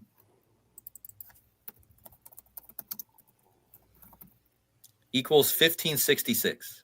And what's the number that we've been talking about? Like, we just had LeBron pass. A few days after they released these new episodes, LeBron paid his 1566 game. So the kid in the show equals 1566. Right?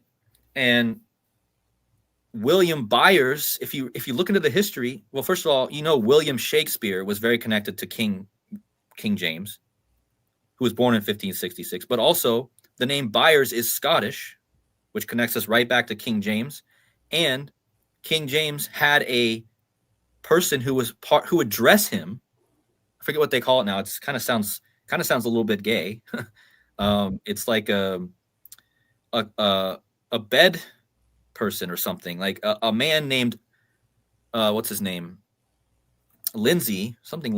William Lindsay was King James' bed person who would dress him and be his company or something like that.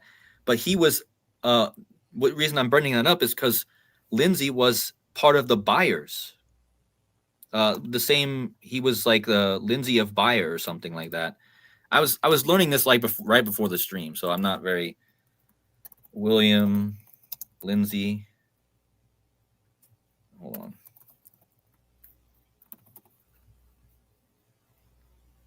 I don't remember what it is now, but that's a little bit, doesn't need to go there anyway. But the connection with the King James thing. So my point, going back to what's going on now. So this actor, right, Noah Schnapp, he's born on October 3rd, 2004. So look at his, like, this is what always blows my mind about how perfect these dates are. So I told you, so the last episode of the series is called The Right Side Up. And it's all about transitions. Like, it's all about cycles, transitions. The last episode is releasing on the last day of the year. It's called The Right Side Up. The whole series is about the upside down, but the last episode is called The Right Side Up, which is like, fixing going back, So, but look at what the right side up equals. And I'll show you why this is so important. Because Will Byers is essentially the god of the. So he gets captured by Vecna, the satanic character, and he gets taken to the upside down. Well, he comes in this last episode they just released. He realizes his own powers. He literally realizes the whole show he's like this scared kid that's always being used by the evil. But he realizes in this last episode they just released on the 26th, the very last thing that happens is all of his friends are about ready to get killed by these creatures. And he realizes that because he was connected to the upside down, he actually is the king of the upside down. He has power to control. He literally stopped all the creatures from the upside down from killing his. So we thought that this 11 character who had powers was like the most powerful one, but it ends up being this William Byers.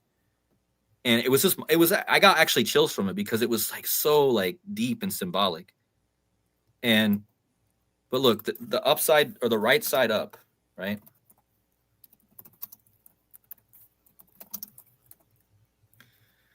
So this is so deep too. Look at how the right side up equals 685, right? Well, this is the upside down of Jesus. Look.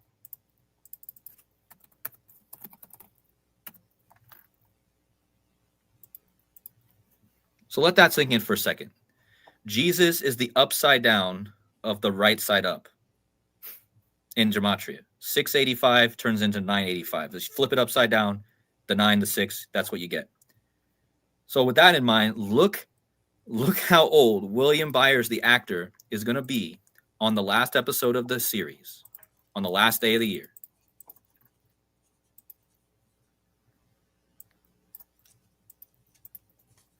Is that not, that's one of the most mind-blowing things I think I've ever found. Like, that is amazing. The last episode is called The Right Side Up, which equals the upside down of Jesus, which is that number. That's how old the actor, who's just revealed to be the essential savior of the upside down, that's how old the actor who plays him is going to be on that day. I hope everyone in the chat is understanding it. That's just crazy to me. Like, that is perfect. This is like so many on so many levels, especially if you just watch the last episode. They're literally making him like he gets revealed as the all powerful essentially. So, and then that's how his age is the 985th prime. And this cipher, just all you need is the Latin cipher sometimes. Like Donald Trump, right? Donald Trump, 589, same numbers, but backwards, right? Well, Judas, same numbers. Like I think I could just do a whole channel based off these three numbers, 589. This is why I have my channel number as 589, because the XRP community, they pushed this number out, and I always wonder what was so special about it. But there's something about these three numbers that they love, or that this universe loves. Like, there really is something special about it. Jesus equals 985. Donald Trump equals 589. Judas equals 895. So all these rearranging of these numbers, and then obviously Stranger Things is using this because that's what's coded into it. There's no doubt about it. I mean, of all numbers. And there's something else going on here too. If you go from Donald Trump's birth to Kamala Harris's birth, there's these numbers are there too.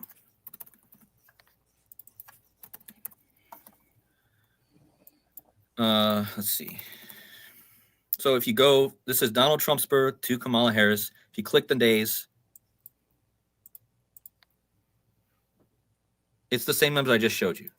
865, kind of like Judas is 895. So the date span between Trump and Kamala is the upside down of Judas.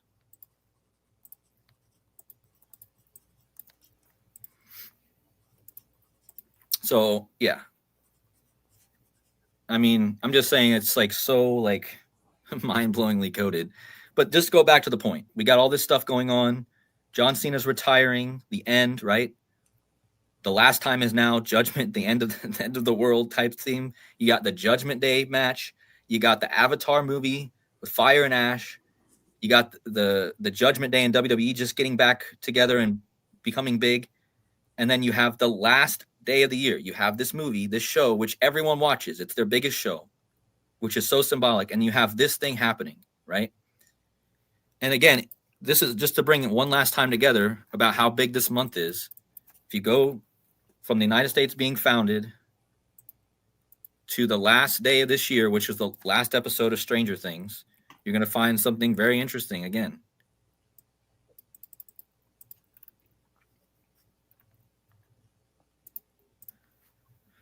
So this is how old the United States is going to be on the last day of 2025, 9/11/25.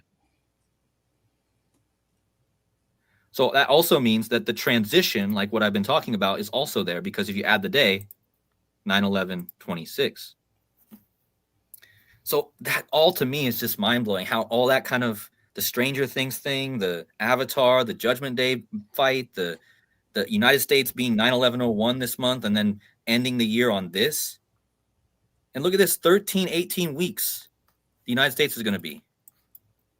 Damn. On the last day of the year. So everything points to like the ending of something. Like John Cena's thing. That's the biggest thing. John Cena, like he's like the book of John, the Revelation.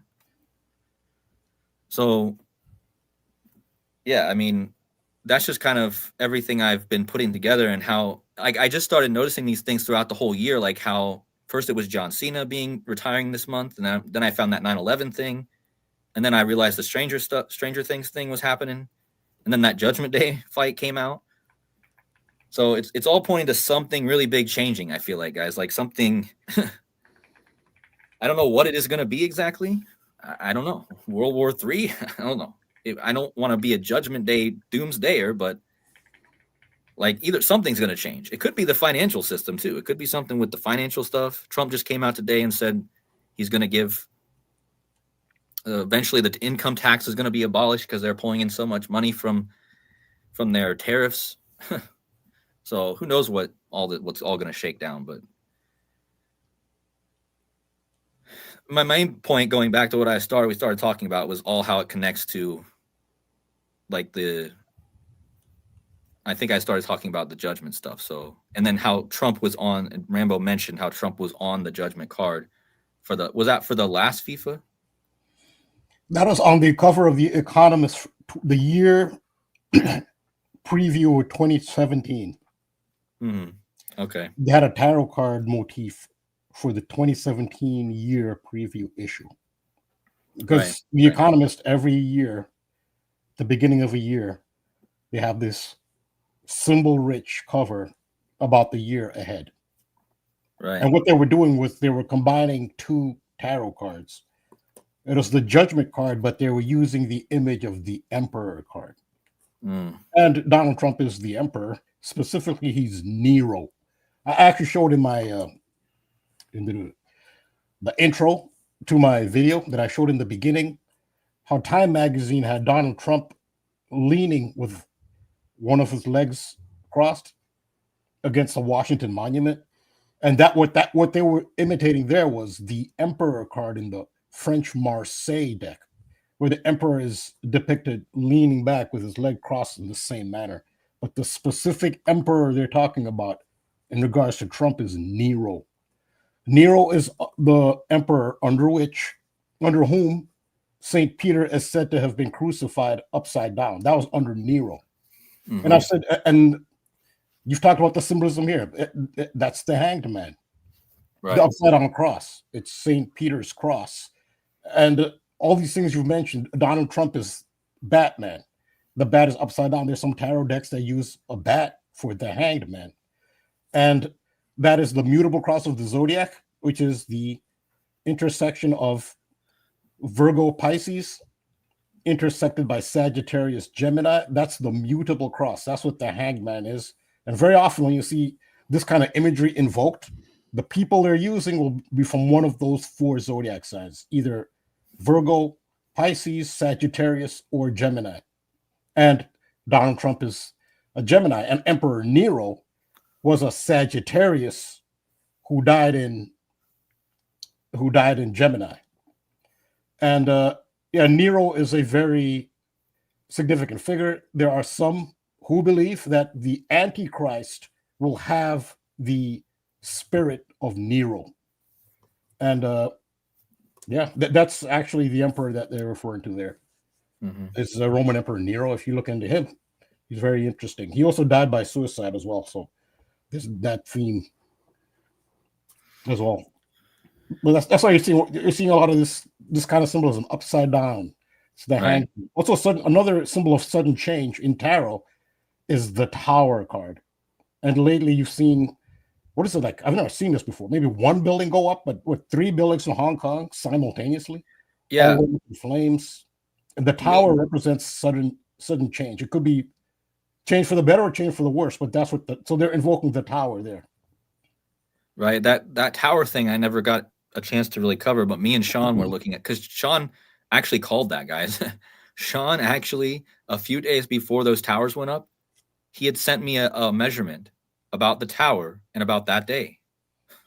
Can you believe it? Like, he literally like, we'll talk about it on one of our streams, because I'm gonna have to have Sean, after what happened with the father-son stuff and then what happened with the tower and how it was connected to Sean's personal life too. It's just mind-blowing, man. Like, that guy is just mind-blowing me every day. I can't even, not to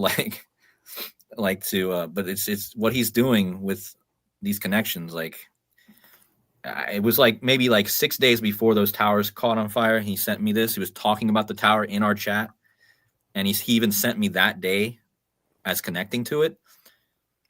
And then, yeah, we've been talking about the tower all year because of Bobby Simpson. He was talking about the tower and the number 1248, which is the gematria of the tower in the Jewish.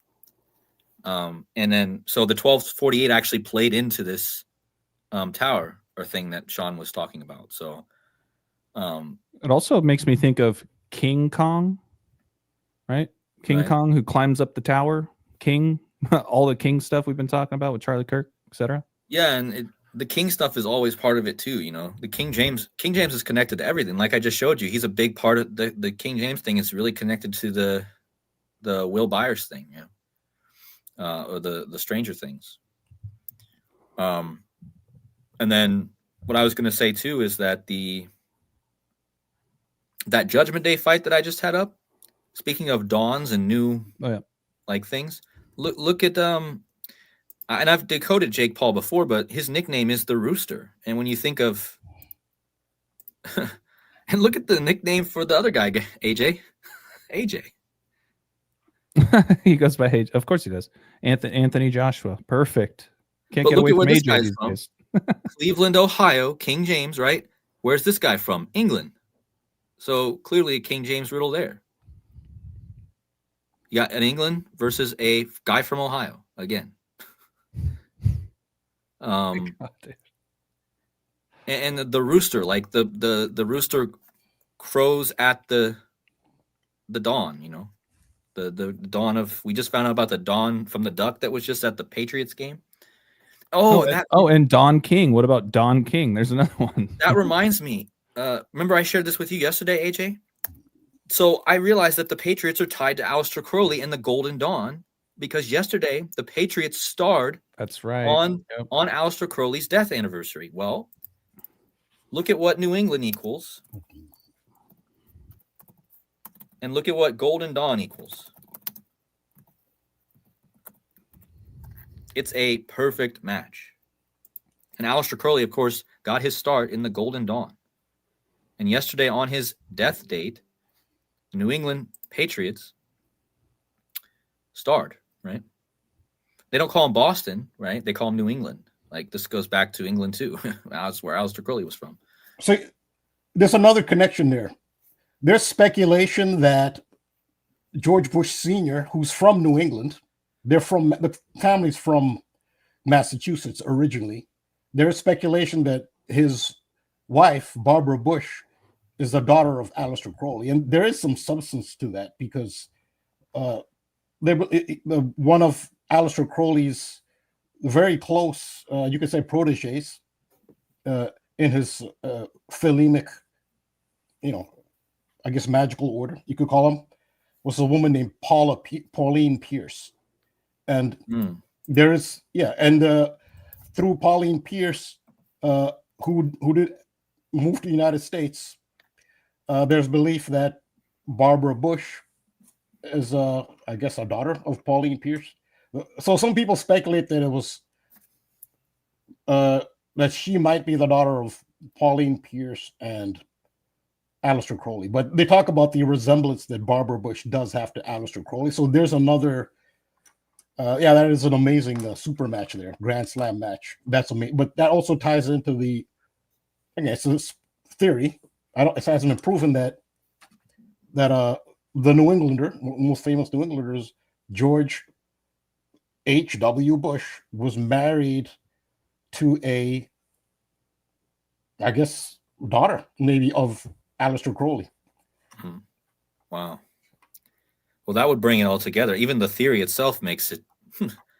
You can just look at how people talk about the resemblance. This is Aleister Crowley, Barbara Bush. You'll see people do the comparison. I mean, that's not necessarily proof, but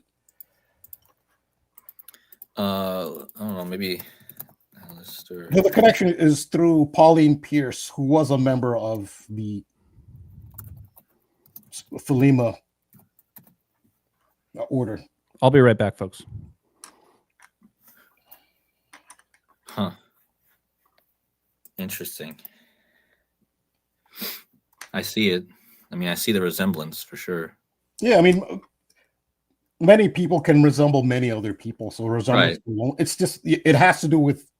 But sometimes I think these things come out there because they want there to be an association, not maybe because there really is one, but maybe these things get released out there for the association, and maybe that's why Golden Dawn equals New England.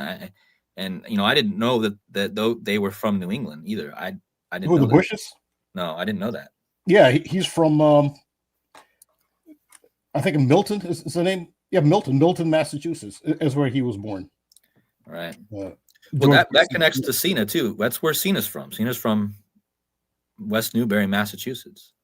So that's why he's the greatest of. I mean, Boston, coming out of that area. Yeah, so that the George Bush Jr., that accent of his is fake. It's a fake Southern accent. They're from, I mean, they went to Yale. I mean, you're from a family that originates in New England. You're educated at Yale. Where's the Southern accent coming from? Well, I'll give him credit. He actually did it well because it's real subtle. He didn't overdo it. He did well. He faked a Southern accent. He's done that really well. But it's fake. They're from New England. They're from the Northeast. Of course, if you're a Republican, Northeast is kind of Sodom and Gomorrah. You don't run, Northeast United States is just not, it doesn't help you when you're running for a statewide office with the Republican Party. But the whole Texas thing is fake. They are from the Northeast. They're from, Yale.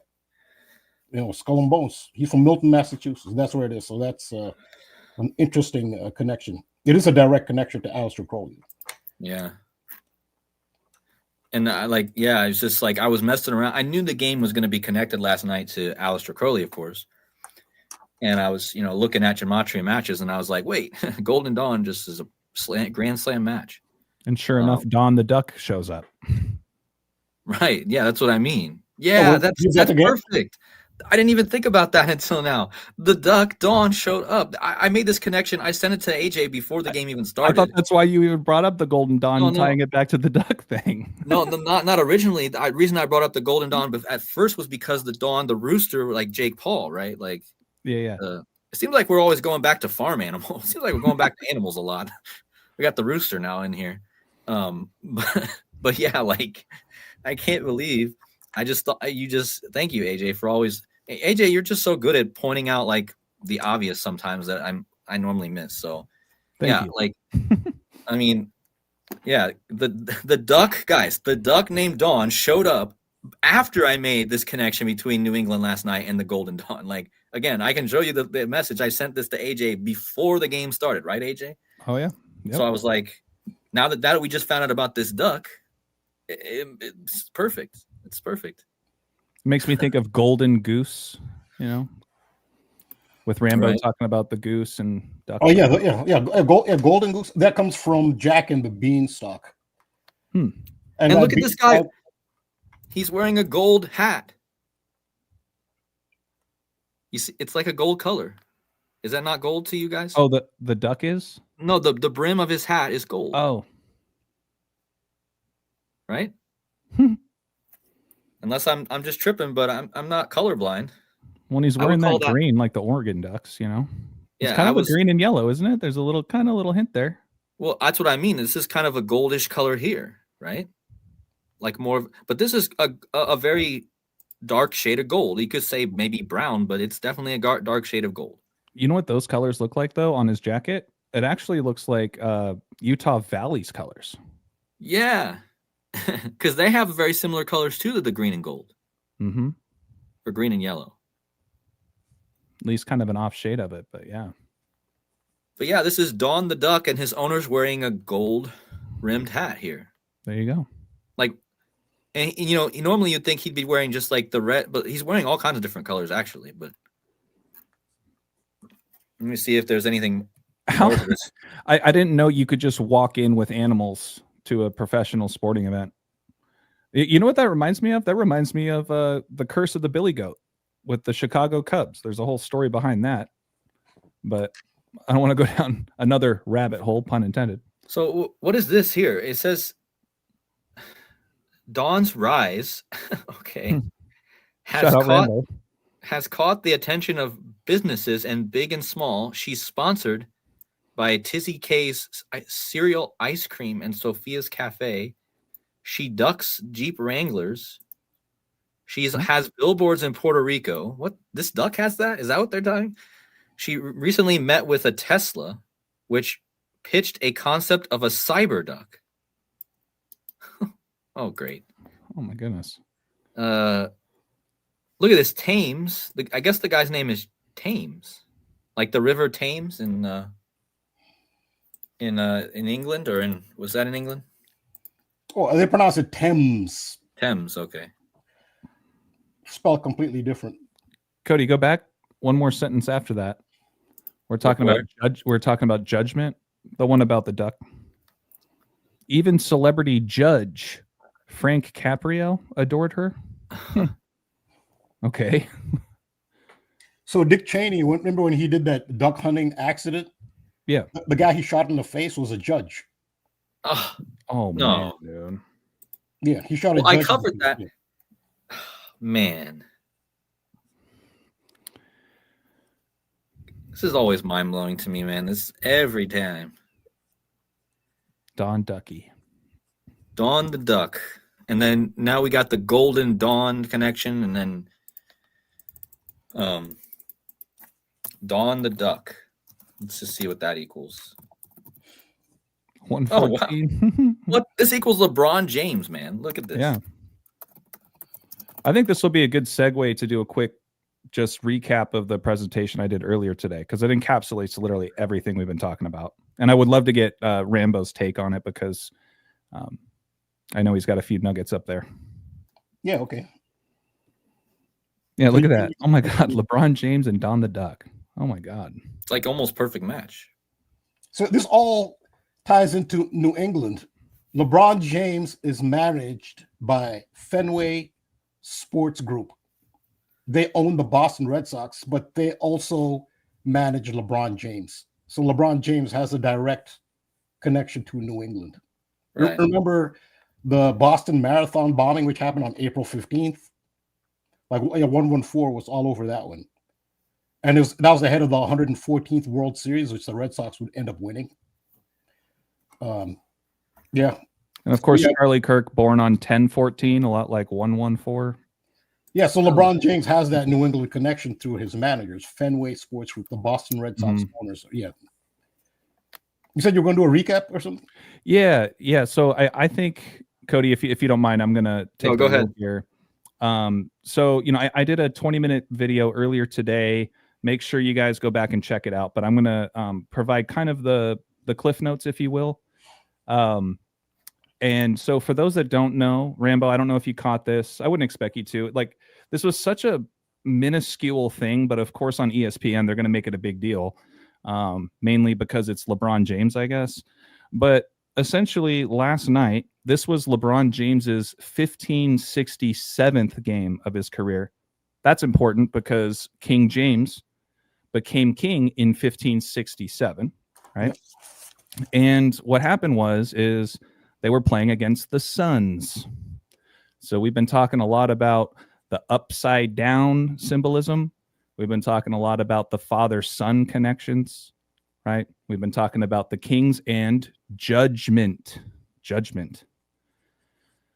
So I say this because last night the headline in ESPN under the NBA section was LeBron gives Dylan Brooks a thumbs down after he can't score on Bronny. Okay. So in other words, I'll get to it. But when I first saw this thumbs down, it reminded me of the movie The Gladiator. right? And King, how do you pronounce it? King Commodus? Commodus? Commodus? Commodus, I don't know. Commodus. Yeah, so for those that don't know the Gladiator, it's about a Roman general played by what's this, Russell Crowe. His name's Maximus, and he's betrayed by the emperor's jealous son. That's important. Commodus. Well, in that movie, like for some reason, I haven't seen it in so long, but when I saw the thumbs down, this is what I thought of was this movie. And sure enough, as soon as I dive in, I'm like, oh my God. Where do you think I'm going with this, Rambo? Who is this? Who's this actor? Joaquin Phoenix. Joaquin Phoenix. So he does the thumbs down against Phoenix after Dylan Brooks essentially gets called for a travel and a missed shot against his son, against the Suns, and he does the thumbs down, right? Judgment, right? Yep. I don't know if you have anything else you can elaborate or share about like kind of how that whole process worked back in the day with the Roman Colosseum, but isn't it usually last man standing and then that guy's standing there with everyone else dead, and then like the emperor gives a thumbs up or a thumbs down whether or not to kill him, I guess? Yeah. Once you've in a position whether you've pretty much won the fight, and I guess you look to the emperor, and the emperor will tell you whether or not to spare. You can win the fight and spare the opponent, or to kill the opponent. So thumbs down means kill the opponent, and thumbs up means spare his life, but you win the fight. So the person who loses is at the mercy pretty much of the emperor at that point. Gotcha. So it's not about killing the last man standing. It's about like the other guy who's about to be killed. Yeah, he's lost the fight at that point and can't defend himself. He's at the mercy because he's lost the fight at this point. He's at the mercy of not just his opponent who defeated him, but the one who won the fight is looking to the emperor for a decision on what to do next. Do I kill him? If it's thumbs down, it means you kill him. Thumbs up means you spare him. Right. So once again, we're talking about LeBron James doing the thumbs down against Phoenix in a play with Dylan Brooks, who plays for Phoenix, who didn't score on his son. Right. So I think that's about a sunset. It's like a sundown. So you have the suns and the thumbs down. Usually, and I guess it has to do with the time of year where the sun, it's all about the sun cycle. The sun is entering the underworld now. It's about to enter the winter solstice. That's what the sun symbol and the thumbs down, that's the sun entering the underworld of the winter solstice. This is a sun. Yeah. That's 100% it's a sun ritual. And I'll touch on that in a second. Shout out to True Baller. Didn't Bronny go to USC where the football team plays in the Coliseum, right? So there's that whole Roman connection right there, just with where Bronny went to school. Yeah, there's also connection with Minnesota because the Lakers originate from Minnesota, and they used to be the Minneapolis Lakers. That's why you had the George Floyd narrative. That was a sunset ritual. Initially, they said it took 8 minutes and 46 seconds for George Floyd to die, even though clearly, if you look at the entire video, that's not even close. But they made 8:46 the official time because on May 25th, 2020 in Minneapolis, Minnesota. You can go to timeanddate.com to confirm it. The sun set on Minneapolis, Minnesota at 8:46. It was a sunset ritual. It's also another basis for that George Floyd event was the ancient Egyptian allegory or mythology of the death of Osiris at the spring equinox, because Osiris was a vegetation god. And George Floyd was Osiris, he's a vegetation god. And a fertility god as well. That's actually why this may seem kind of crude on the surface, but there's a deeper reason. It came out that George Floyd had acted in a porn. He actually did a porn scene. Yeah, that's part of the Osiris ritual. Osiris is a fertility, so that's all about his fertility. He was Osiris. So that's all about the sunset, and that was in Minneapolis. The 93 in Minneapolis on the 93rd meridian. 93, the sun is 93 million miles away. So the Lakers are very much tied into this because they were from Minneapolis. And I touched on that. That's why Bronny wears 9, and this play happened against Brooks number 3. This is the exact screenshot right before. So it's funny. So Brooks in the first half, I don't even need to go that way, but the first half, he's an antagonist. He's just a bully, and he likes to get a rise out of especially a home crowd or an away crowd. And after all of that, this is, I don't know, 5 to 8 minutes left in the game. He's still playing against Bronny. He misses a shot, gets called for a travel, and immediately the cameras go right to LeBron James. And then that's when he does the upside, the downwards thumb. So, like you just touched on, Rambo, you beat me to it. Godson 93, Jewish mysticism. Gematria stems from Jewish mysticism. The sun being 93 million miles away, right? There was another quick little tidbit I had in here about the man in the arena. I'm sure you've heard of that. Yeah. And so I was doing a little research. For me, it went as far back as Theodore Roosevelt, who originally wrote this. It was a speech apparently he gave in Paris back in 1910. I just thought it was interesting that Theodore Roosevelt and Joaquin Phoenix, their birthdays are only one day apart from each other. But also LeBron has also written "Man in the Arena" many, many times on his shoes throughout his career. I think this stems back to when he really got the heat, when he went to the Heat and all the hate back in the day there. But here was the other thing, Rambo, I wanted to pick your brain on was from a biblical perspective, right? We were talking about Judgment Day. Shout out KODI. I was researching further and I found that there is a Bible verse, Judges 1:7. Interesting, 1:7. We were talking about 17 last week a lot.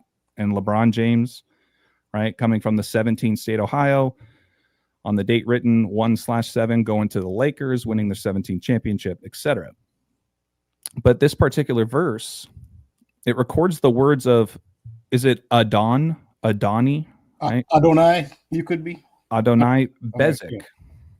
I'm not sure if you're familiar with him. I'm really not, but it goes as far as this. He was a captured king who acknowledges that the punishment he received, having his thumbs and his big toes cut off. So this goes back to what you were talking about, Rambo, with the 3 toes, like the three toes on a drake, on a duck, right? So it's a repayment for his own cruelty to 70 other kings, right? So apparently Adoni Bezik, when he would capture other kings, that would be what he does, because he had previously maimed these kings to make them unable to fight or run, forcing them to live in humiliation, begging for scraps under the table, right? So I thought that was a big connection. The 70 stood out to me just because Dylan Brooks equals 70, right? And he's the one that's kind of revolving around this ritual with LeBron and his son. But not sure if you have anything to add on that particular biblical connection. Like I said, I don't know much about Adoni Bezik, but I thought this was really interesting. No, but I mean, if you cut the thumbs, he'll have 4. He'll still have 4 fingers, not 3. It's actually... Well, yeah. I'm just saying, but like you were talking about the toes and the web toes and all that kind of stuff. So you got the thumbs and the toes connection. The person who ties into that is Deion Sanders, who's had 2 toes amputated. Deion Sanders has 3, so he's part of the whole 3-toed ritual, which again, it's either part of the duck family, duck, goose, swan, or reptilian, draconian, which have 3 toes. Okay. I don't have the graphics up here, but there are multiple figures throughout history depicted doing the 3-fingered sign, where the 2 middle fingers are put together, so it looks like Adolf Hitler. Official portrait is portrayed that way. Christopher Columbus's that I can think of. Those are the 2 that stand out. There have been other people in the news who've done it, but yeah, Deion Sanders is the one who fits that. He has 3 toes on one of his feet. Yeah. Okay. But you know what? Oh my God, this just hit my brain. Where did Dylan Brooks go to school? Where did he play basketball? I'll give you one guess. Colorado? The Oregon Ducks. Oh, Oregon. Okay. Oh my God. Well, wow. And the CM Punk thing that we just brought up before the stream, his last name is Brooks. Oh, geez. Okay. So that makes me think of Brooks Line, which is where JFK was born, I think.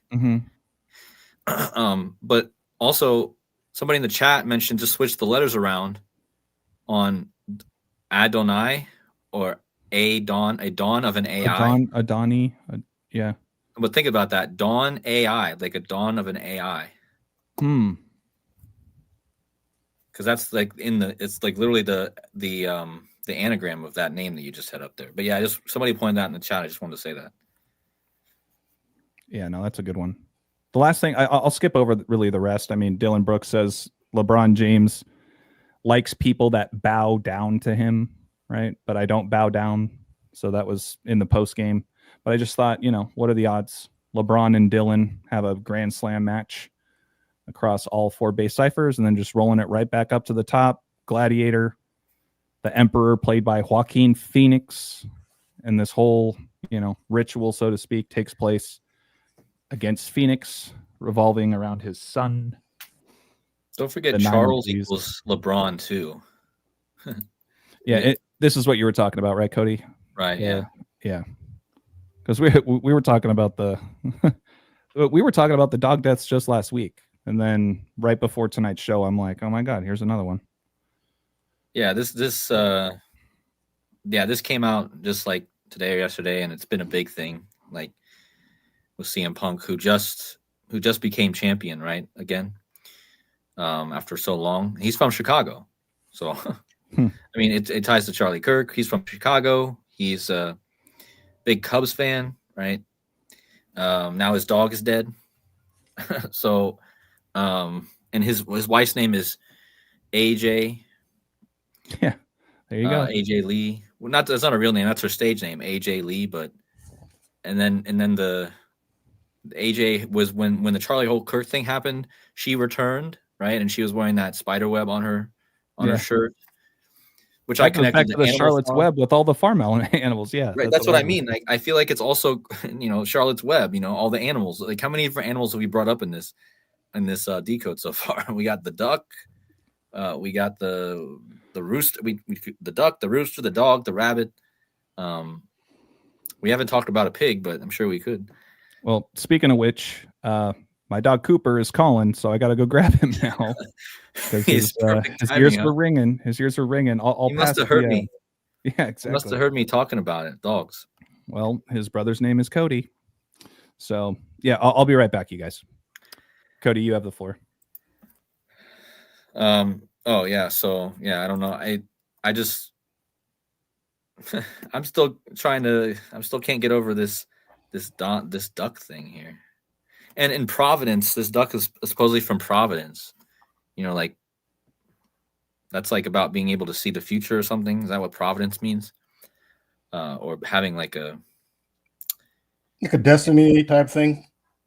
Oh yeah, like something like that. And like WWE has done a lot in Providence. Like they're always doing Providence stuff, I noticed.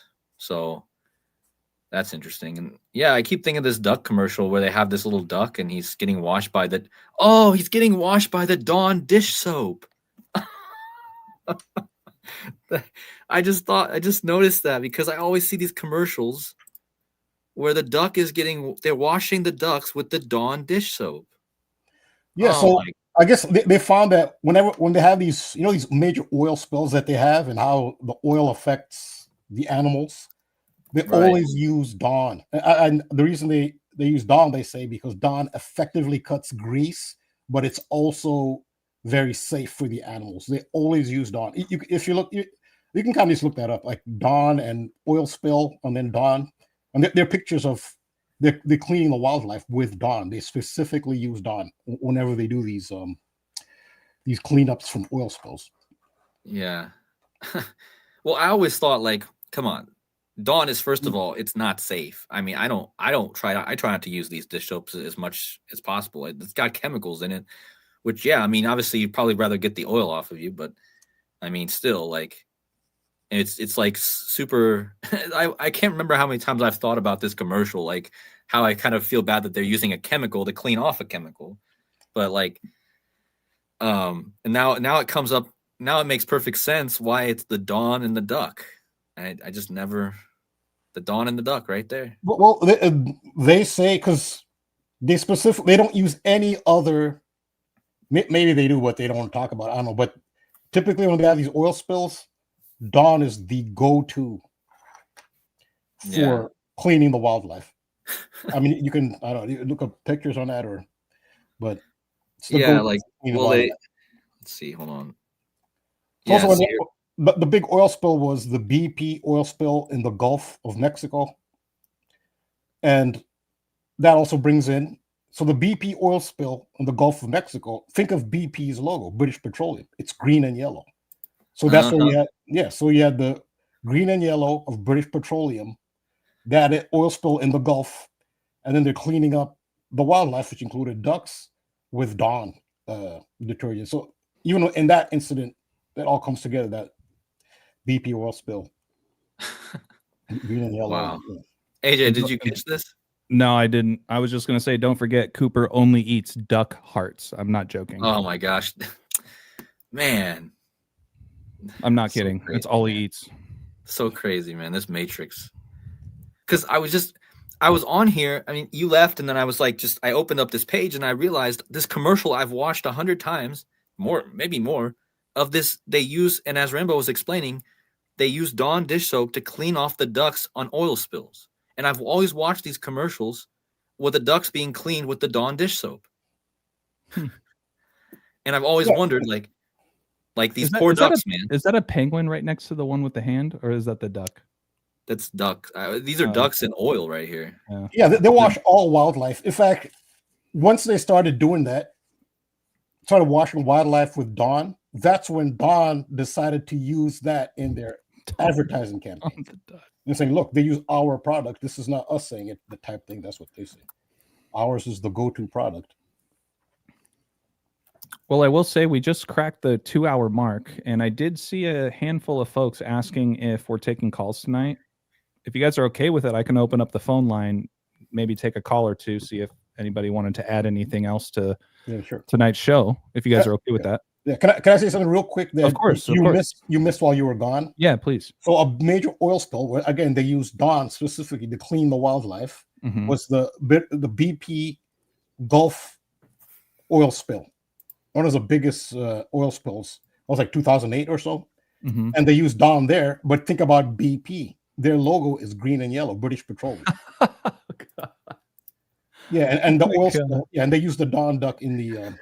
To clean. This is so crazy, Rambo. This is absolutely insane how this all started from a Subway sandwich being thrown on, and it was a green and yellow connection that you made, and now everything seems to connect with this duck. All this stuff connects with this green and yellow ducks, and now it's blowing my mind. It's really blowing my mind from a Subway sandwich. Subway come out with a duck sandwich. Also, if you look at that one, right. Look at the other graphic there. It's BP next to Shell, and Shell is actually a dawn. It's a sunrise. The sun rises at dawn. The Shell logo is actually literally a dawn. It depicts a sunrise. Yeah, so that actually ties into the dawn. The BP logo is like a flower of life, like type of design. Like it reminds me. They changed their logo after the oil spill because it looks more. If you didn't know that was a British Petroleum logo, you'd think that's the type of logo like an environmentalist organization would use. It's very positive. Very green. Yeah, but they actually type. They actually hire. There's actually a not a law firm, but it's a firm it's a marketing firm that actually they come in and do damage control for corporations that have a really bad reputation. It's called Burson Marsteller. Burson Marsteller is who you call when you have a bad reputation, like an awful and they'll teach you how to revitalize your reputation. They're the ones who told BP to change their logo, so now it looks like life and and nature, and fertility, and that's not what they're about at all. Well, Rambo, really quick, Cody, if you wouldn't mind going back just to the image of the BP logo. You know what it looks like? The heart chakra. Yeah, but they know that. They do that deliberately. Yeah. Yeah. Because they're not about that. They're about the opposite. Yeah. This is. So just put like oil spill, and let's put Dawn, and you'll see how they use Dawn for different cleanups in general. to dawn. Yeah.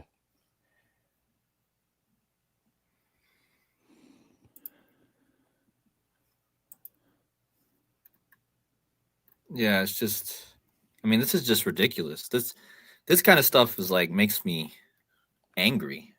Like this makes Yeah. me angry. But that's exactly why BP went to the logo that they did. So you see that like any humane entity will just feel horrified by this. The company that did this doesn't care. Most big corporations are by nature they're psychopaths. They're like AI. They don't have humanity. Their bottom line is just money, I guess, and profit. That's it. They're not human. They do not have. So what they do is they give you that, and you can see what I mean. AJ said it's like the heart chakra. They did that so you as humans will think that way when you see that logo. But this is their true nature. That's still how tug at your heartstrings. Yeah, and you're seeing their true nature here, but that logo is the opposite, completely opposite of their true nature. Oil is also an anagram of Leo or lion, right? Just missing the N. Going back to the big N with KODI stuff on the Northern Stars. Yeah. Just a thought. But yeah, but like, look, even the dawn logo in the back, it looks like a dawn, like Rambo was talking about, like sunrise, a new dawn, like the shell. Yeah. Yep. Man, remember when that lady died, or that girl, Michelle Trachtenberg died this year? Was that this year still? I think it was this year. She played Dawn in the what was the name of the show? Buffy the Vampire Slayer. I think she played the character named Dawn, and she was like the key or something. I remember that. I don't remember all specifically, but that's one thing I can remember this year, which was connected. Like, I don't know how that's connects to. I'm sure it connects to this. I'm sure, but I just brought that up because I remember that. And Dawn actually has that 66 too. Like you had Charles up there earlier, or you had LeBron up there. But like, I know specifically why they chose to call him LeBron, like because it equals Charles. Like it's like, so the gematria is coded that way. If you type, Charles. Oh, KODI, Rambo, can you hear me? I can hear you. Can you hear me? I can hear you, brother. Okay, good. At least KODI's still in here. Lost his screen though. That's okay. We'll give him a second, but I think now would be a good time to open up the phone line. I know a couple people were asking to call in, so let me open it up. So the line is open, folks. Don't be shy. We're nice guys. And won't be open for long, so make sure you guys take advantage. Yeah, but yeah, Rambo, I just thought that whole... Sorry, go ahead. No, you go ahead. You go ahead. No, I was just going to say that whole upside down thing with LeBron James. Like, I really thought... I was like, why are they making a huge deal out of this? And sure enough, very quickly, I was like, I immediately thought Gladiator, even though I hadn't seen it in 15 plus years, that scene. And then as soon as I pulled it up, I was like, oh my God, it's Joaquin Phoenix. This is perfect. Yeah, absolutely. Yeah. So they've done typically they'll do at the winter solstice, which will be the time of Capricorn, and at the time of Libra, there'll be a lot of rituals, like sundown related rituals. And now that we're still in Sagittarius, but this is the time of year you'll see a lot of sundown rituals, and they like to use the Phoenix Sun. So another time they did that, the Phoenix Suns had an owner, their previous owner, who I guess was proven, they had on record as engaging in saying racist things, maybe sexist as well, but mostly racist. And he was forced to sell the team, and that all came to pass during the time of Libra. I think it was in October. It was around October, but they chose that specific time to do. The Phoenix Suns owner has to sell the team. It's like it is a sundown ritual. Typically, you'll see it around the autumn equinox and the winter solstice. So whenever I see suns and the thumbs down, I mean, you made all the other connections, the Phoenix and the other stuff. in general, this is you can look for these kinds of rituals at this time of year. Yeah, definitely. The sun down like that. Yeah, for me, I was thinking about the upside down stuff that you've been on all year as well.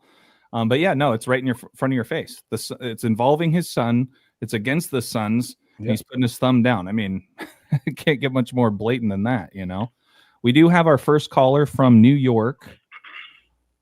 Let me get him on here. Hello, New York. You out there? Yes. How we doing? How's it going, AJ? Rambo? KODI, when he comes back, this is Mr. S, actually. Mr. S, good to hear from you, my friend. Thank you for calling in. What's going on? I kind of wanted to expand on the last week's events and how it all connects, because I had made a community post about the Hong Kong tower, and I also made a connection to the actual Genesis mission that was announced by Trump. Okay, yeah, let's hear it. I'm not familiar. No, so, and it's actually, and you know what is so crazy? It's actually going to also tie in to John Cena and the subway incident that happened. In D.C., there was 2 guys who were shot. And this all happened on the same day. I believe it was on the 24th last week. So there we go with the subway sync again. 2 guys were shot, but they were shot by, I believe it was Fairfax subway station, but it was on 17th Street. Okay, there's your 17s again. So we can move that to the side. Hong Kong itself gained independence on July 1st. Oh man, that's the same date that it was announced that LeBron was going from Cleveland, the 17th state, to LA to then go win his 17th championship for the Lakers. Oh my goodness. So now let's go back to what Rambo said earlier about the 2017 cover. When we check out the tarot card of the Judgment tarot card is 20. When we check out that cover, you have the Trump card, and it's also right next to the Burning Towers. Oh, that's right. Yeah, it is. Yeah. You're talking about the one from Rambo's video where it showed Trump as the Judgment card, or? Yeah. That's right. That's right. This card has been talked about for years, but you know, Trump has always connected to the towers. But check this out. Isn't it weird that around the same time you get this news that Rush Hour 4 has been announced because Trump wants to see it? I do recall that. Yeah. AJ, where does Rush Hour 4 take place in one of the movies? It's in Hong Kong, isn't it? In the third one? In the second one, I'm not sure about the third one, but there you have it. Man, you got that going on. Oh, and then isn't the end of one of those movies where a guy falls from a tower, like from a really tall building? I believe so. It's been a long time, AJ. I haven't seen it in a while. Yeah. I really like Paul. I just remember Rush Hour 2. I think Rush Hour 3 is very underrated too, but Yeah, I mean, I was always a fan of the Rush Hour movies. I don't know about you, Rambo, but I mean, to think how long's it been since the third one? 20 years? I mean, it's just funny to think about, you know? But no, that's crazy because 2017, like you pointed out, 17 again, you know? Now let's check out the tarot card. On the tarot card, you see the Archangel Gabriel blowing on trumpets. They're blowing on the trumpet. When you check the card out, when the trumpet is being blown, the dead is waking up. So what does this mean? We're watching a show where the upside down world is coming up to the surface. The dead is waking up. Which means the upside down world, everything is flipping polarities. We was just talking about the pole shifts and this, that, and the third, but whatever is dead is coming up to the surface. and to me, I find this very important because look at all the dogs who've died from the celebrities. Yeah, seriously, it's been all over the place Now- for a while. Now, what does a dog do when it comes to the underworld? They're actually your guide. Kind of like how They're your Sirius guide. the dog star is a guide, right? In the sky. Anubis. I think what's being shown in the ether is there's no more need for guides because the underworld is coming up to the surface. There's no need for you to be guided to the underworld because now the underworld is on the surface. Everything is being called up. This is literally Judgment Day. Rambo, did you want to add anything to that, to Mr. S's comments?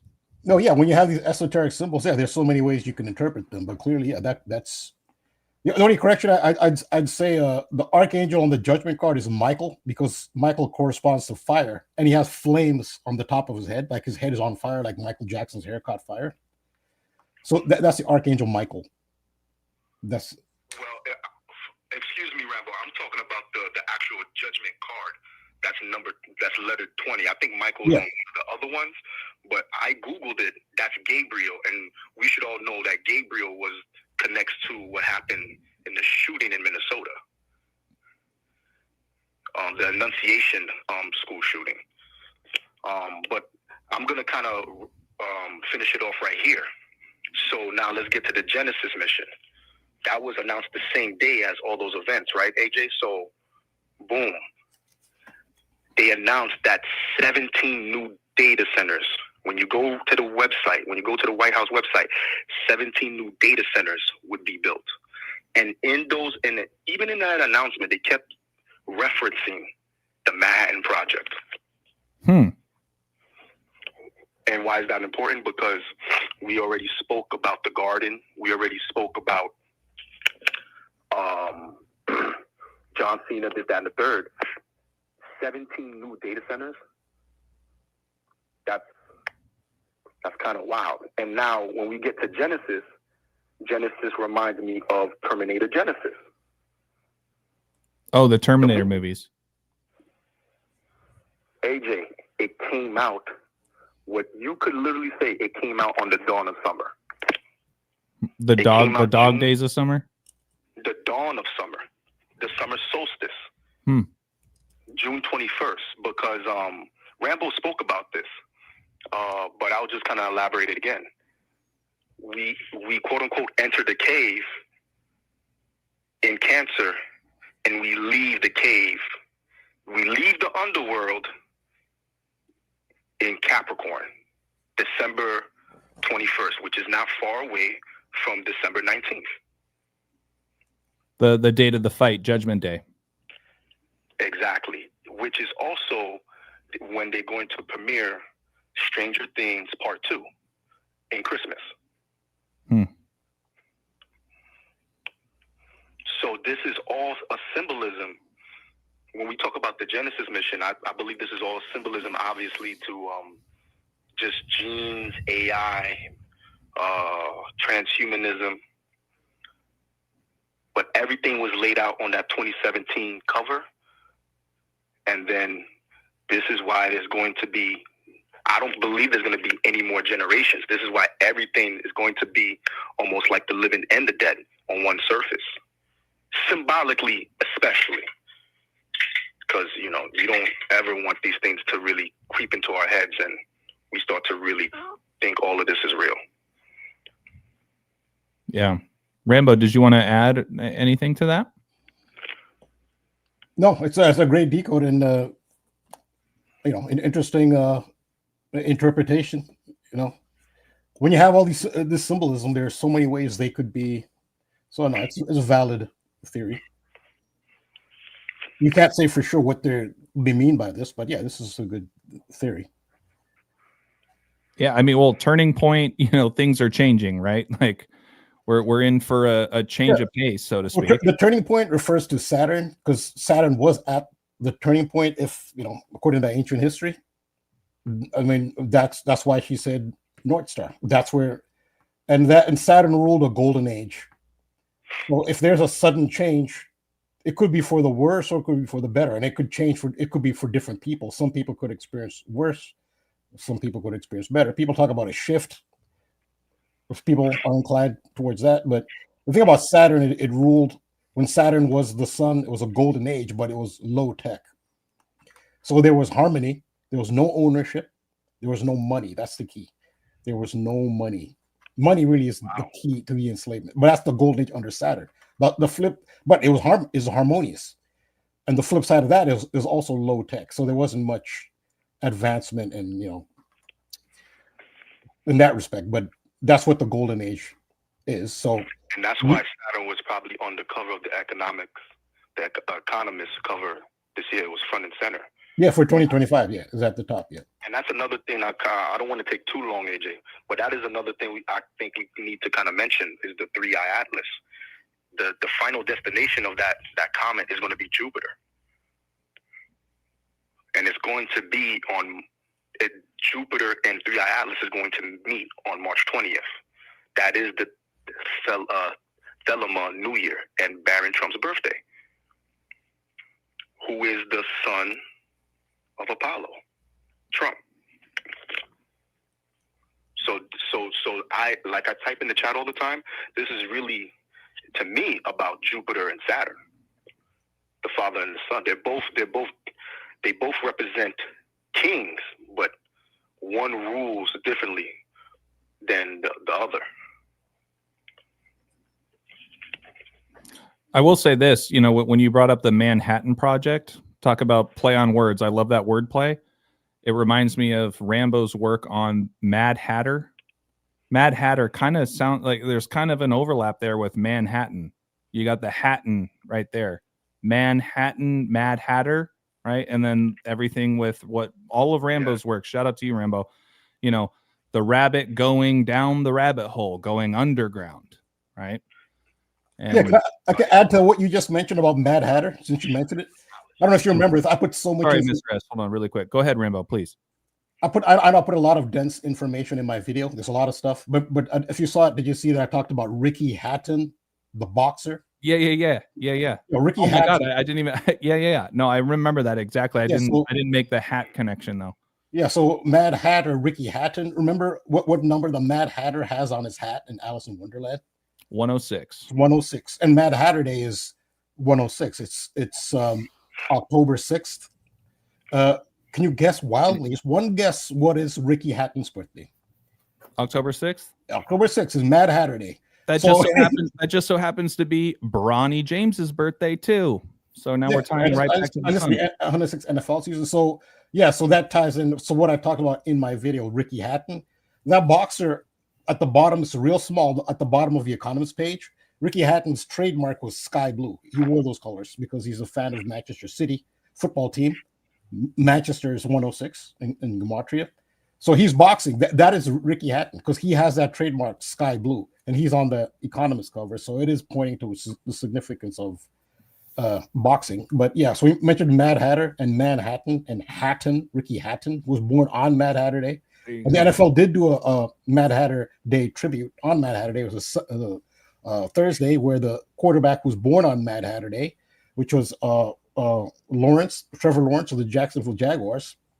He played and won and beat the Chiefs on Mad Hatter Day as a Mad Hatter tribute. It scored halftime with 14-7. That's the gematria of Lewis Carroll, who wrote Alice in Wonderland. But just since you mentioned the Mad Hatter thing, that's how it ties into the video I just did about Ricky Hatton. He's a big part of it.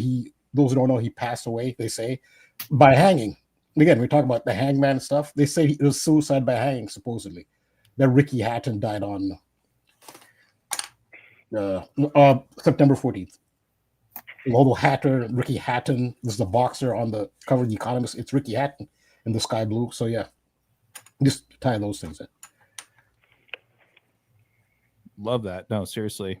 Mr. S, was there anything else you wanted to share, my friend? Obviously, great observations. This is a good one. Yes, I want to thank the chat. I want to thank you once again. I kind of want to tie a bow into this because we're talking about Genesis. We're talking about Alice in Wonderland. We're talking about rabbits, right? So, I did the infamous 666 date duration, 666 days after Terminator Genesis came out. We landed on April 17th, 2017. Okay. But check this out.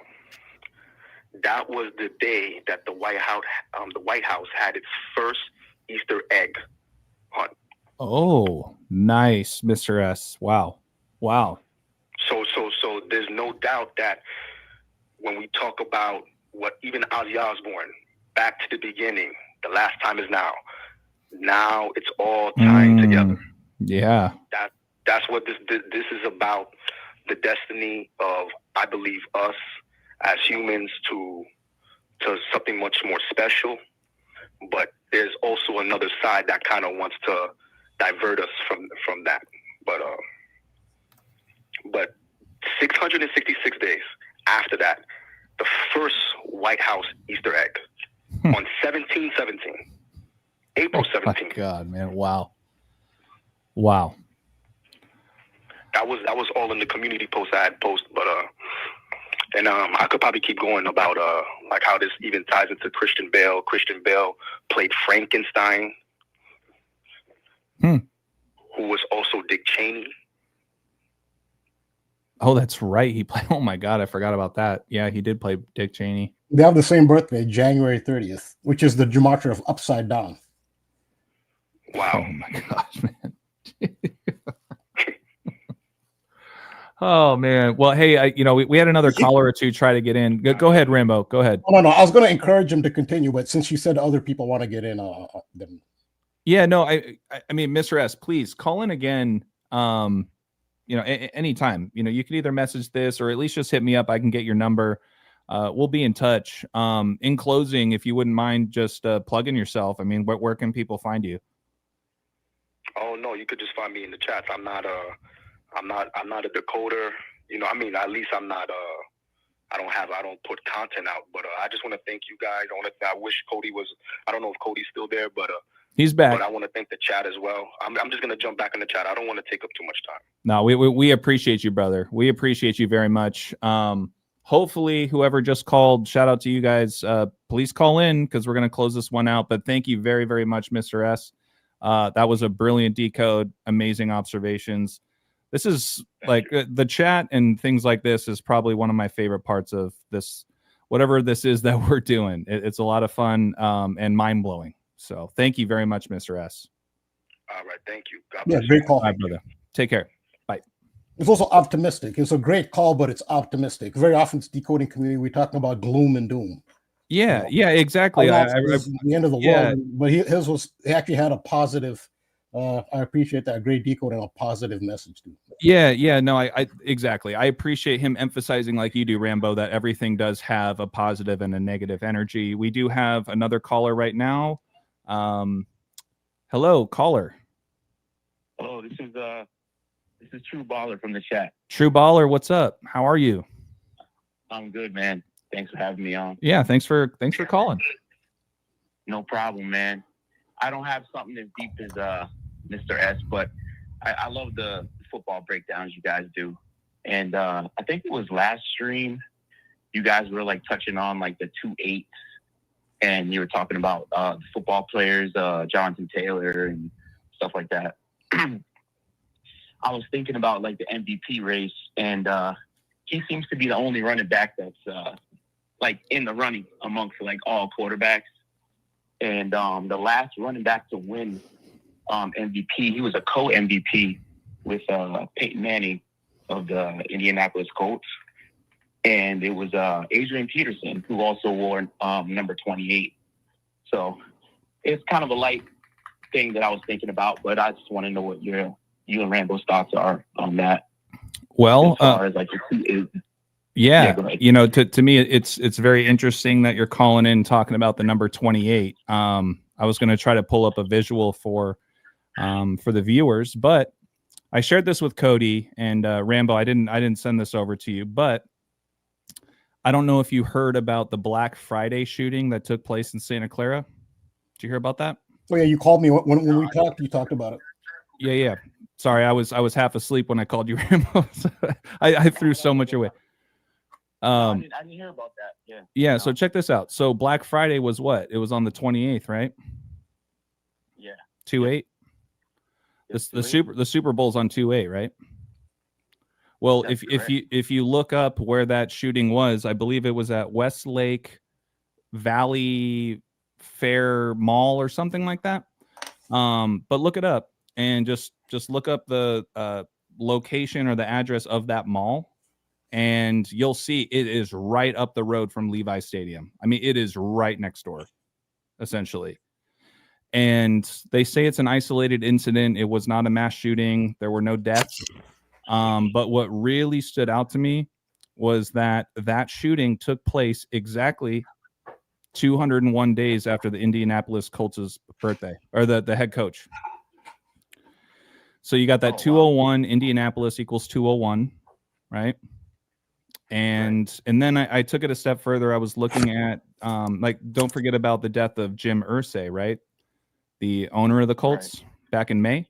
Mm-hmm. His oldest daughter, Carly, believe it or not, I know Cody knows about this, but Carly, kind of like Charlie. Right? Yeah. Yeah. So she's the oldest daughter of Jim Irsay, who just died. And I measured from her birthday to the date of the shooting, 60 days. Kind of like how we're entering Super Bowl 60 on 2/8 next year. Wow. So I found that super interesting, but it kind of just clicked with me when you brought up the 28. So that's all I have to share about that. Oh wow, I don't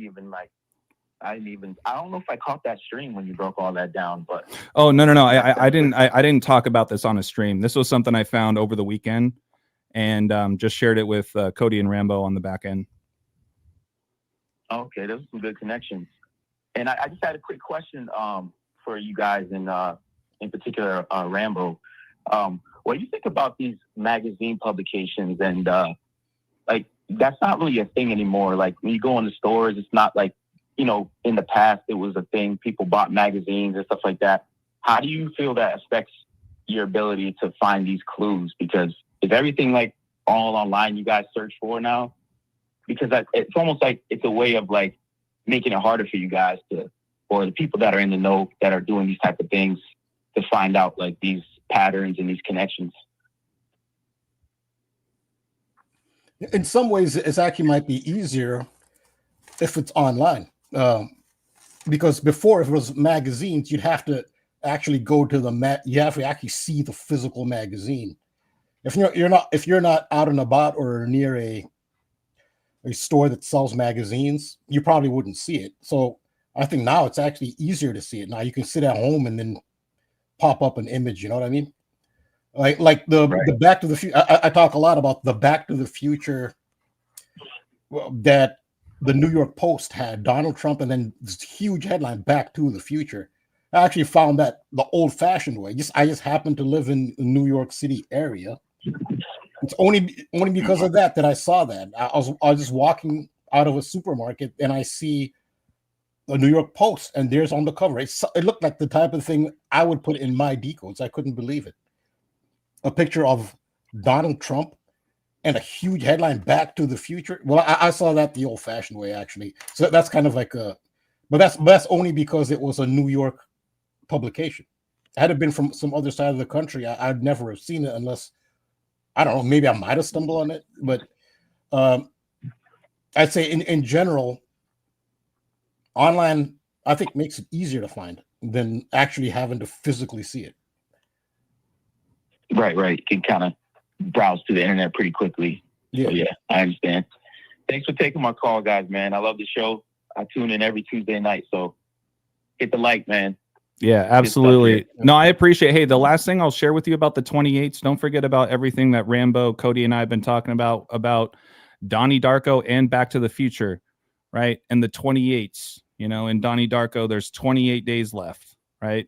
Circling right back to the 28s, all of Rambo's stuff about, you know, Back to the Future, time 20 and 25. And what was it again, Rambo? The actress named Clara played a character that's taking a one-way ticket to San Francisco. Right. And the actress's birthday is February 8th. That'll be her 73rd birthday. Yeah. Yep. She played Clara, right? Yep. So, and once again, Bad Bunny, right? Bad Bunny performing at the Super Bowl on 2/8, tying us back to Donnie Darko and Frank the Bunny Rabbit. Francisco, essentially. Right? Yeah, you guys definitely got me watching a lot of movies that I never would even have thought of watching. So that's pretty cool. Well, shout out Rambo. Him and I were talking offline at one point, and he was bringing up Donnie Darko over and over again, and I had to just admit to him that I never saw it, and he was like mad at me. He was like, "You gotta watch it. Like, you gotta watch it." And then as soon as I watched it, I came back to him and I was like, "I'm so sorry, man. That's like one of the craziest movies ever. It was so good." Yeah, so that was an awesome movie. Yeah, I just watched Weapons last night. I thought Weapons was pretty good. And Rambo, have you seen the Houdini video by Eminem, the music video? Is it a recent one, or from back in the day? No, it came out last year when Eminem released his one of his latest albums. It's called Houdini. But the music video, there's a ton of symbolism in that video, with the White Rabbit, the Batman and Robin themes. He's stepping through the portal and everything. You should check it out. It's a pretty interesting music video. All right, thanks for the tip. I'll check it out. All right. I'll definitely check it out. Yeah. We appreciate you, man. Hey, thank you so much for calling in. Really appreciate you. All right, man. Thank you. All right. Love always. Peace. Yeah, thanks for the call. Yeah. I do have another indirect Adrian Peterson connection. I've talked about Alice in Wonderland. Alice in Wonderland ties into the NFL because this is the 106th NFL season. And 106, that's literally the only number that's stamped on Alice in Wonderland, on the Mad Hatter's hat, like that 106. This is kind of goes along the lines of what Mr. S said. He's talking about a major change, mostly positive, I guess, for some people. And so what Alice in Wonderland is about. So Alice in Wonderland, in the movie The Matrix, they make a lot of allusions to Alice in Wonderland. Talk about the, follow the white rabbit. Right. And and Morpheus, even when it gives Neo the option of the red pill or the blue pill, he says, take the blue pill and stay in Wonderland. Oh, no. He says, take the red pill, stay in Wonderland, and you'll find out just how far the rabbit hole goes. But there's several Alice in Wonderland references there. So Alice in Wonderland, that story is really about the quote unquote matrix world we live in. When she goes into the rabbit hole, that's actually this world we live in, this existence, and she has to see through it. She sees through it at the end. Alice in Wonderland, she sees through the matrix and realizes it's just a matrix. There's a key phrase she uses to indicate that she finally sees through the matrix, and she collapses the matrix. Donnie Darko was about collapsing reality. The phrase that Alice used when she sees through the matrix at the end, because all these cards and there's the queen, who's everybody's afraid of, the Queen of Hearts. She's the authority there, and she actually sees through it. She says, "You're nothing but a pack of cards." That's the key phrase when Alice realizes the matrix. Pretty much, it's like, you are nothing but a pack of cards, and with that, the matrix collapses, which is Wonderland. Wonderland collapses when she uses that phrase. So that's a very key phrase. And then she wakes up. So real, I added up the gematria of "you're nothing but a pack of cards." It's 286. This ties into Adrian Peterson. He has the single game rushing record in the NFL. It's 286 yards. So that's kind of how indirectly I came back to Adrian Peterson. He is retired because of his yardage and the gematria of "you're nothing but a pack of cards," which collapses the matrix. That's what I think of when I hear Adrian Peterson. And shout out Mr. S.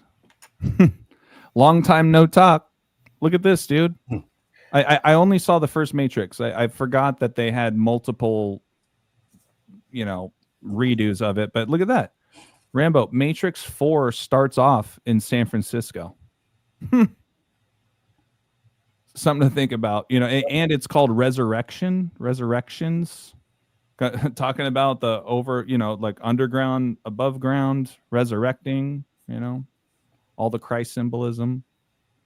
That's amazing. Yeah, it's with the Super Bowl. Yes, that ties in. It ties right into Alice in Wonderland. The Matrix is based off of Alice in Wonderland. It's just a different way of. It's a different metaphor for the same thing, basically. Right. The Matrix, yeah. Hey, Cody, you out there, brother? Welcome back. Yeah, I've been trying to. I was just kind of waiting for everyone to. I missed most of what the caller said, to be honest. Unfortunately, No, you're good. You're good. My internet's obviously bad, and I have a feeling that it could kick me off again at any time, but hopefully not. But yeah, I missed most of what you guys were talking about. One part I did catch. Well, I came in. When did I come in? I come in like halfway through the last one, but yeah, I don't really remember what I'm kind of all over the place. I don't really know what you guys were even talking about. I mean, I know what you guys were talking about the last 10 minutes or so, but before that, I don't really know. But either way, there was something I was going to say now. There's something really important I wanted to add. Like, as I was, like, before, when I got kicked off, I wanted to say something too. And then now I'm just completely lost everything. Now, he was talking about Eminem and Houdini. I don't know if that maybe clicked something. And then no, it was something about man, it was something about December 19th again, or this what was it?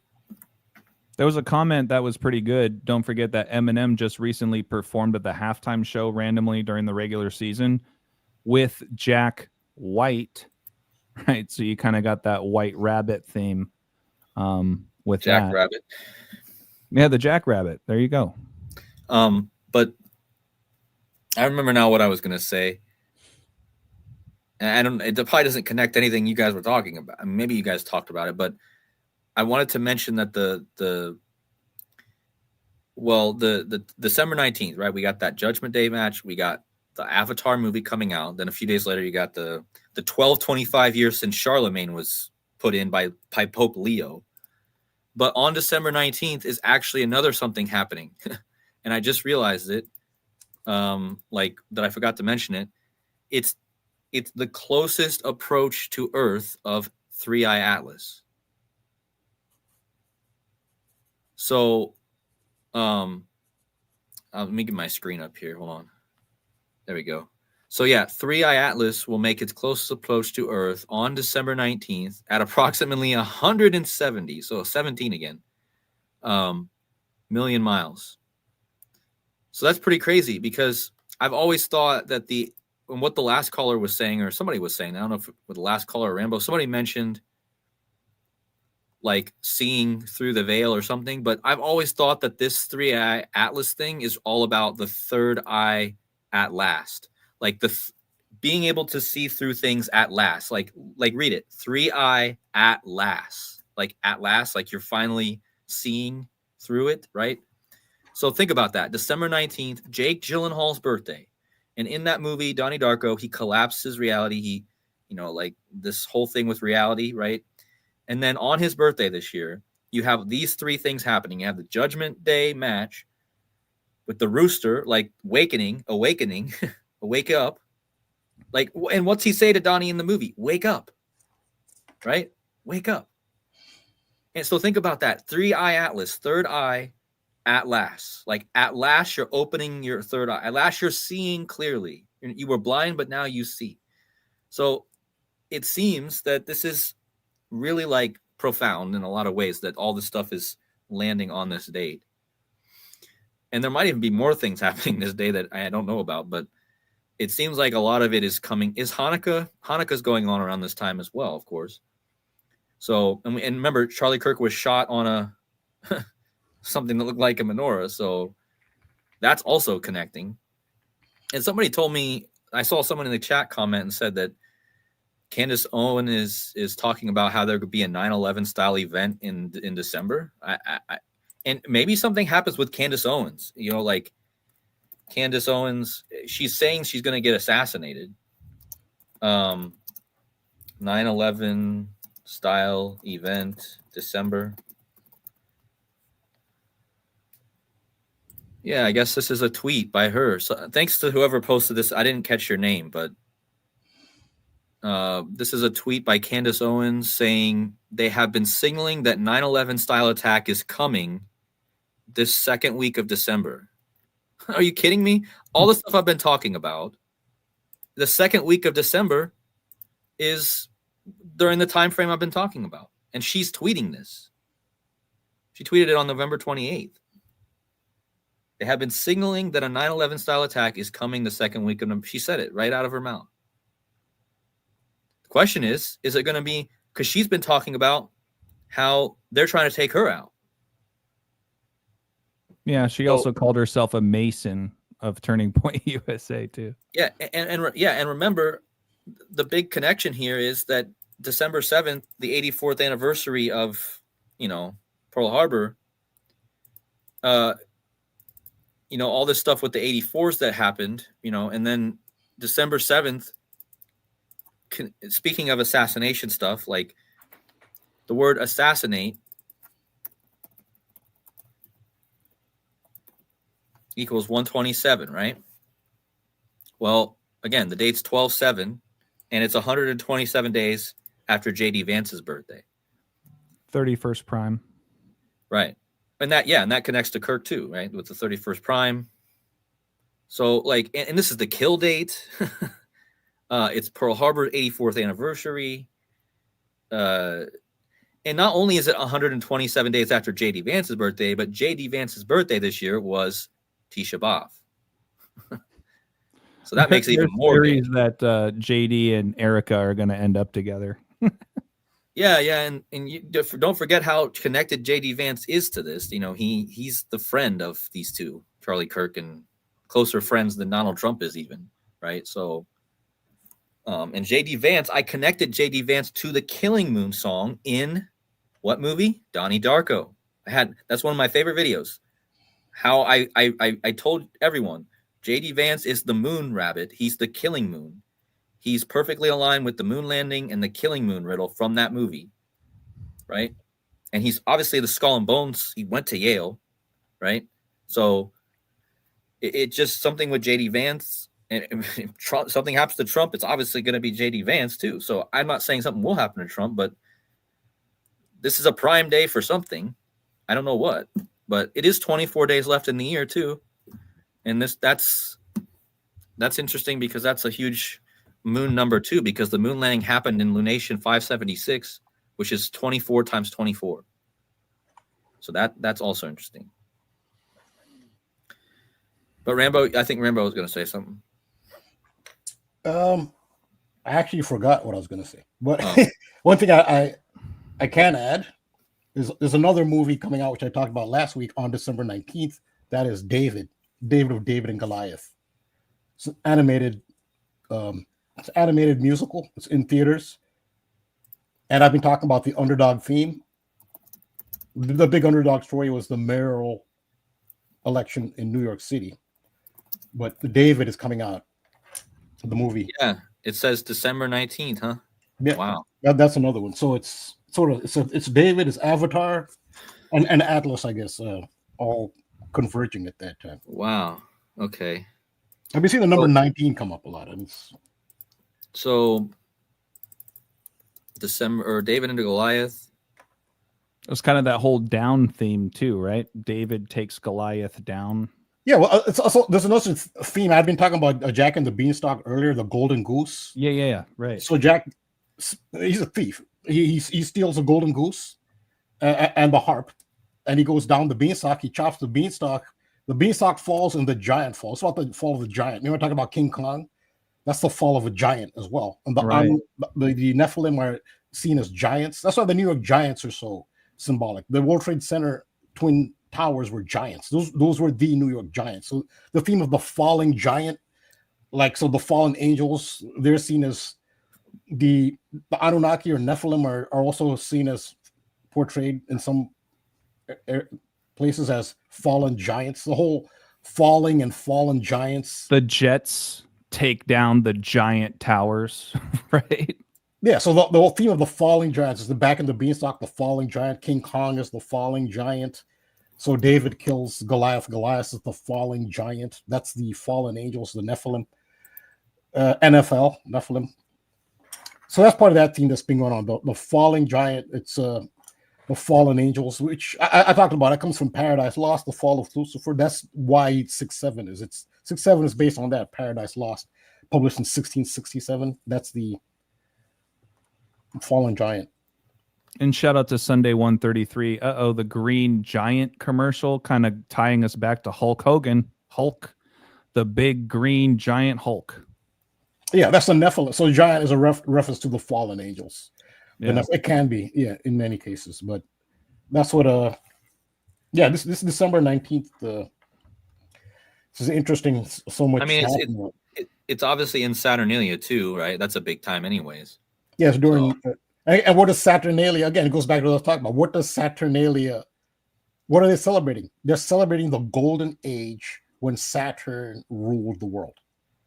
That's exactly what Saturnalia is. It's celebrating the golden age when Saturn was the sun. And that's how life was. So what they do during Saturnalia is they're trying to reenact the world the way it was during the golden age when Saturn was the sun. There's no money. There's no ownership of anything. There are no jobs. So there was harmony, low tech, yes. And that's what they did during Saturnalia. You didn't work, you didn't. Oh my gosh. They went a little overboard, but. So this woman, her birthday is December 19th. And, I was just telling you guys about the actress that died this year from Buffy Vampire Slayer, named Dawn in the show. Her name's Dawn. And now this woman, her birthday is that day. And she's born in 1969, the year of the moon landing. Christy Swan, son. Swan, a black swan event. A swan event, that unexpected event that no one's ready for. That's what they call it in markets and stuff. Swan, So the swan is the constellation of Cygnus. Cygnus is the swan, which is right next to, like I pointed out, Cepheus the king, the home plate symbol, right next to Polaris. They're all together there. The swan, right. Cygnus, the home plate, the dragon, Polaris, the little bear, the cub, they're all together. So Swanson, that's also the name of the pilot. There's the pilot who I guess was at the controls, they say, when the plane landed upside down in Toronto, the Delta, on Michael Jordan's birthday in 2025. The pilot's name was Swanson too. That was part of, that's Toronto, that's Drake's hometown, Drake, male duck. Swanson was the pilot. Crazy. You know what's crazy too, you guys? I don't mean to pivot left here really quick, but Cody, could you do me a favor? Yeah. If you wouldn't mind just opening up a new tab and type in Sorry Charlie, right? That's the name of my newest book. And as I'm wrapping it up, I just type in Sorry Charlie. And sure enough, I come across a movie that's called Sorry Charlie, which came out in, I think it was 2023. And Cody, I know you were out at this time. We were talking about Manhattan and the Mad Hatter. And we were talking about Lincoln, assassinated. He's known for his top hat. But look at the cover of this movie. It's about this murderer who wears a black top hat, essentially. And apparently it's based off of a true story. And now this ties into all the infant stuff that we were talking about, because essentially what this murderer does is he preys on women and he'll play sounds of an infant baby crying to get a woman to come out of her house, or, to essentially go where the sound of the crying baby is. So I just, none of this is in my book. I saw this last minute and I was just like, wow, that's really interesting. Just in line with everything that we've been talking about. So. Yeah. I mean, that does fit with the whole Charlie Kirk thing, connecting to Abraham Lincoln, connecting to what we started out talking about with all that other stuff, like the ducks and the, I mean, everything ties together, I feel like, in the end, but like the main themes, I mean, Lincoln was super connected to Kirk, right? So. Yeah, no, I just wanted to throw that in there really quick. I mean, we just talked about Charlie Conway, right? And that and then the Dallas North Stars, their last game was on Lincoln's death anniversary. So yeah, I mean, that's Sorry Charlie. Yeah. You know what? Sorry also has that double R. All three of us have been talking about that RR lately. But yeah, anyways. I mean, I don't know. I just like, and then going back to this real fast, like, I don't know what, like, and then this guy posted, Sam Parker, Laura Loomer really wants us to know that another 9/11 style attack is coming soon, and that it was the Muslims who did it. I don't know what this is. Laura Loomer's posting this stuff. I don't know. I mean, loomer, like something's looming. Like, so there's actually a guy in WWE who's in the dark group that I've mentioned on here before, the Wyatt Six. You guys might remember when I talked about the Wyatt Six. But the guy, they have the sickle. They actually have their symbol is the sickle with the raven or the crow. And then, but yeah, one of the guys in that group is called Dexter Loomis, like looming. Something is looming. So yeah, I don't know. That's interesting. And I don't know. Like I said, maybe it's nothing, but hopefully it is nothing. But maybe it's just a part of the connection to this December 7th date. You know, like they clearly knew that. I guarantee you, they clearly knew that the United States was 9, 10, 25 days old on Charlie Kirk's funeral, which was the day he was shot. So that was being measured. And like I said, the measurement to the end of this year is lining up perfectly as well. So kind of like Lex Luthor LL2, tying back to Superman, and Charlie is now the Man of Steel because apparently his neck can stop a hunting bullet. And notice that she says at the end, she says, "Save this tweet; it will age well." So she's like being very like, yeah, it's gonna happen. Like that's what she's trying to. So she's a big part of this. Like, I did one video on her, but I think she's born 1566 days after Trump or something. She's connected to this with the 1566. That's all I remember. I wish I could remember the exact measurement, but. And her husband is obviously English, farmer. He's a farmer, right? Like a sickle, like a. But yeah, I think that's all. But the AI Atlas thing is on December 19th is a big piece that I forgot earlier, which I'm glad I was able to get that in here. Because like I said, when I was looking up the 3i, you know, like I was thinking, you know, third eye. Right, like at last, right? Like that's kind of what I'm getting from this symbolism, like third eye at last, like at last. Mm-hmm. Yeah, definitely. All right, I think we've maxed ourselves out tonight, you guys. I think it's about that time to wrap things up. Yeah, absolutely, yeah. Yeah, so let me just get our slides back here really quick for closing comments. Let me get just a second, folks.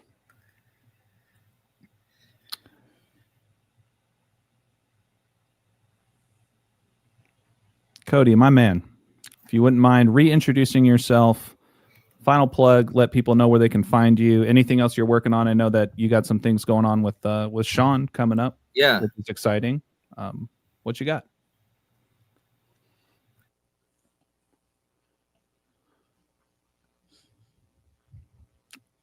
Did I lose him again? His audio. Yeah, he's still in here. It was a great stream, and I really appreciated, you know. Oh man, he's getting cut out big time. Can you guys hear me? Cody. Testing, 1, 2. Hello. Testing 1, 2. Testing. Yeah, I can hear you now. Can you hear me? Testing 1, 2. Can anyone hear me? Apparently not. I can hear him. I mean, I can hear him. Yeah, I don't think he can hear us. He can't hear us. Maybe if he sees us talking, he can tell that he can't hear us.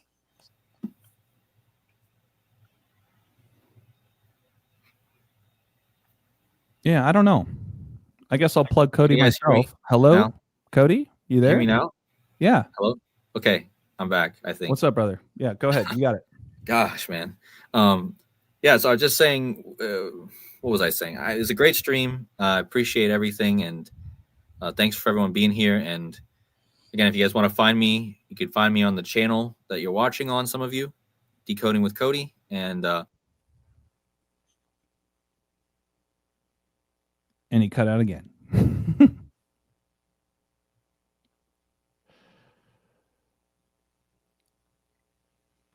It's all good. It's all good, Cody. Yeah. Hey, you guys, please make sure to check out Decoding with Cody 589 on YouTube. I know that he's streaming on his YouTube channel as well. So I know the majority of you guys are familiar with Cody and his work. Brilliant mind and a dear friend. So make sure to check him out. You guys can also support him financially with at buymeacoffee.com, Decoding with Cody. Rambo, if you wouldn't mind closing us out, my friend, please. It looks like your camera is zoomed in on you. Yeah, I don't. This camera is like a sniper rifle, you know. Yeah. Thanks again. Thanks for putting this together. As always. Thanks to Cody and the callers, the two great callers, and everybody in the audience, the ones who left comments, even those who didn't leave comments. It's everybody, the audience as a whole. And I've put out my video, The Hand of God. Part 1 is out. It's on patreon.com/thetruthcodes. I'll have it part 2. That I'll do later. And then I'll do a video on what I presented tonight on the real meaning of turning point and the astronomical, alignment with the home plate and all that. Yeah, I'll do a video on that. And I'm also going to do something on the falling angels. Talk about the falling symbolism and the fallen angels. Those are things I'll be working on. So until then, you can find me at patreon.com/thetruthcodes and at instagram.com/thetruthcodes. And thanks again for putting this together. Absolutely, Rambo. I mean, this show wouldn't be what it is without you, especially, and Cody. I mean, it's just beautiful that it started with us, and then the community helped glue Cody together with us as well. So we're building a wonderful community. Major shout out to the viewers, to the commentators, to the callers. You guys make only our work even better. And it's humbling too. I mean, you guys teach me a lot every single week, and it means a lot. Mighty says, Rambo is so gracious. Someone whose name rhymes with smackery could learn something. So anyways, without further ado, we'll close it out. Just a final reminder, if you guys are interested in my book, it is available for free. Just send me an email at wordplaybook3osinbook@gmail.com. If you guys are interested in a hard copy, let me know. If you're a Patreon member, it'll be $11 including shipping, or $31 for non-members. We love you all. Thank you guys again so much for everything. It means the world to me. It means the world to Rambo and Cody. I know that. I'm going to speak on your guys' behalf. It's great. And I look forward to next week. Yeah, thanks. Take care. All right, you guys. Until next time, we'll see you next week.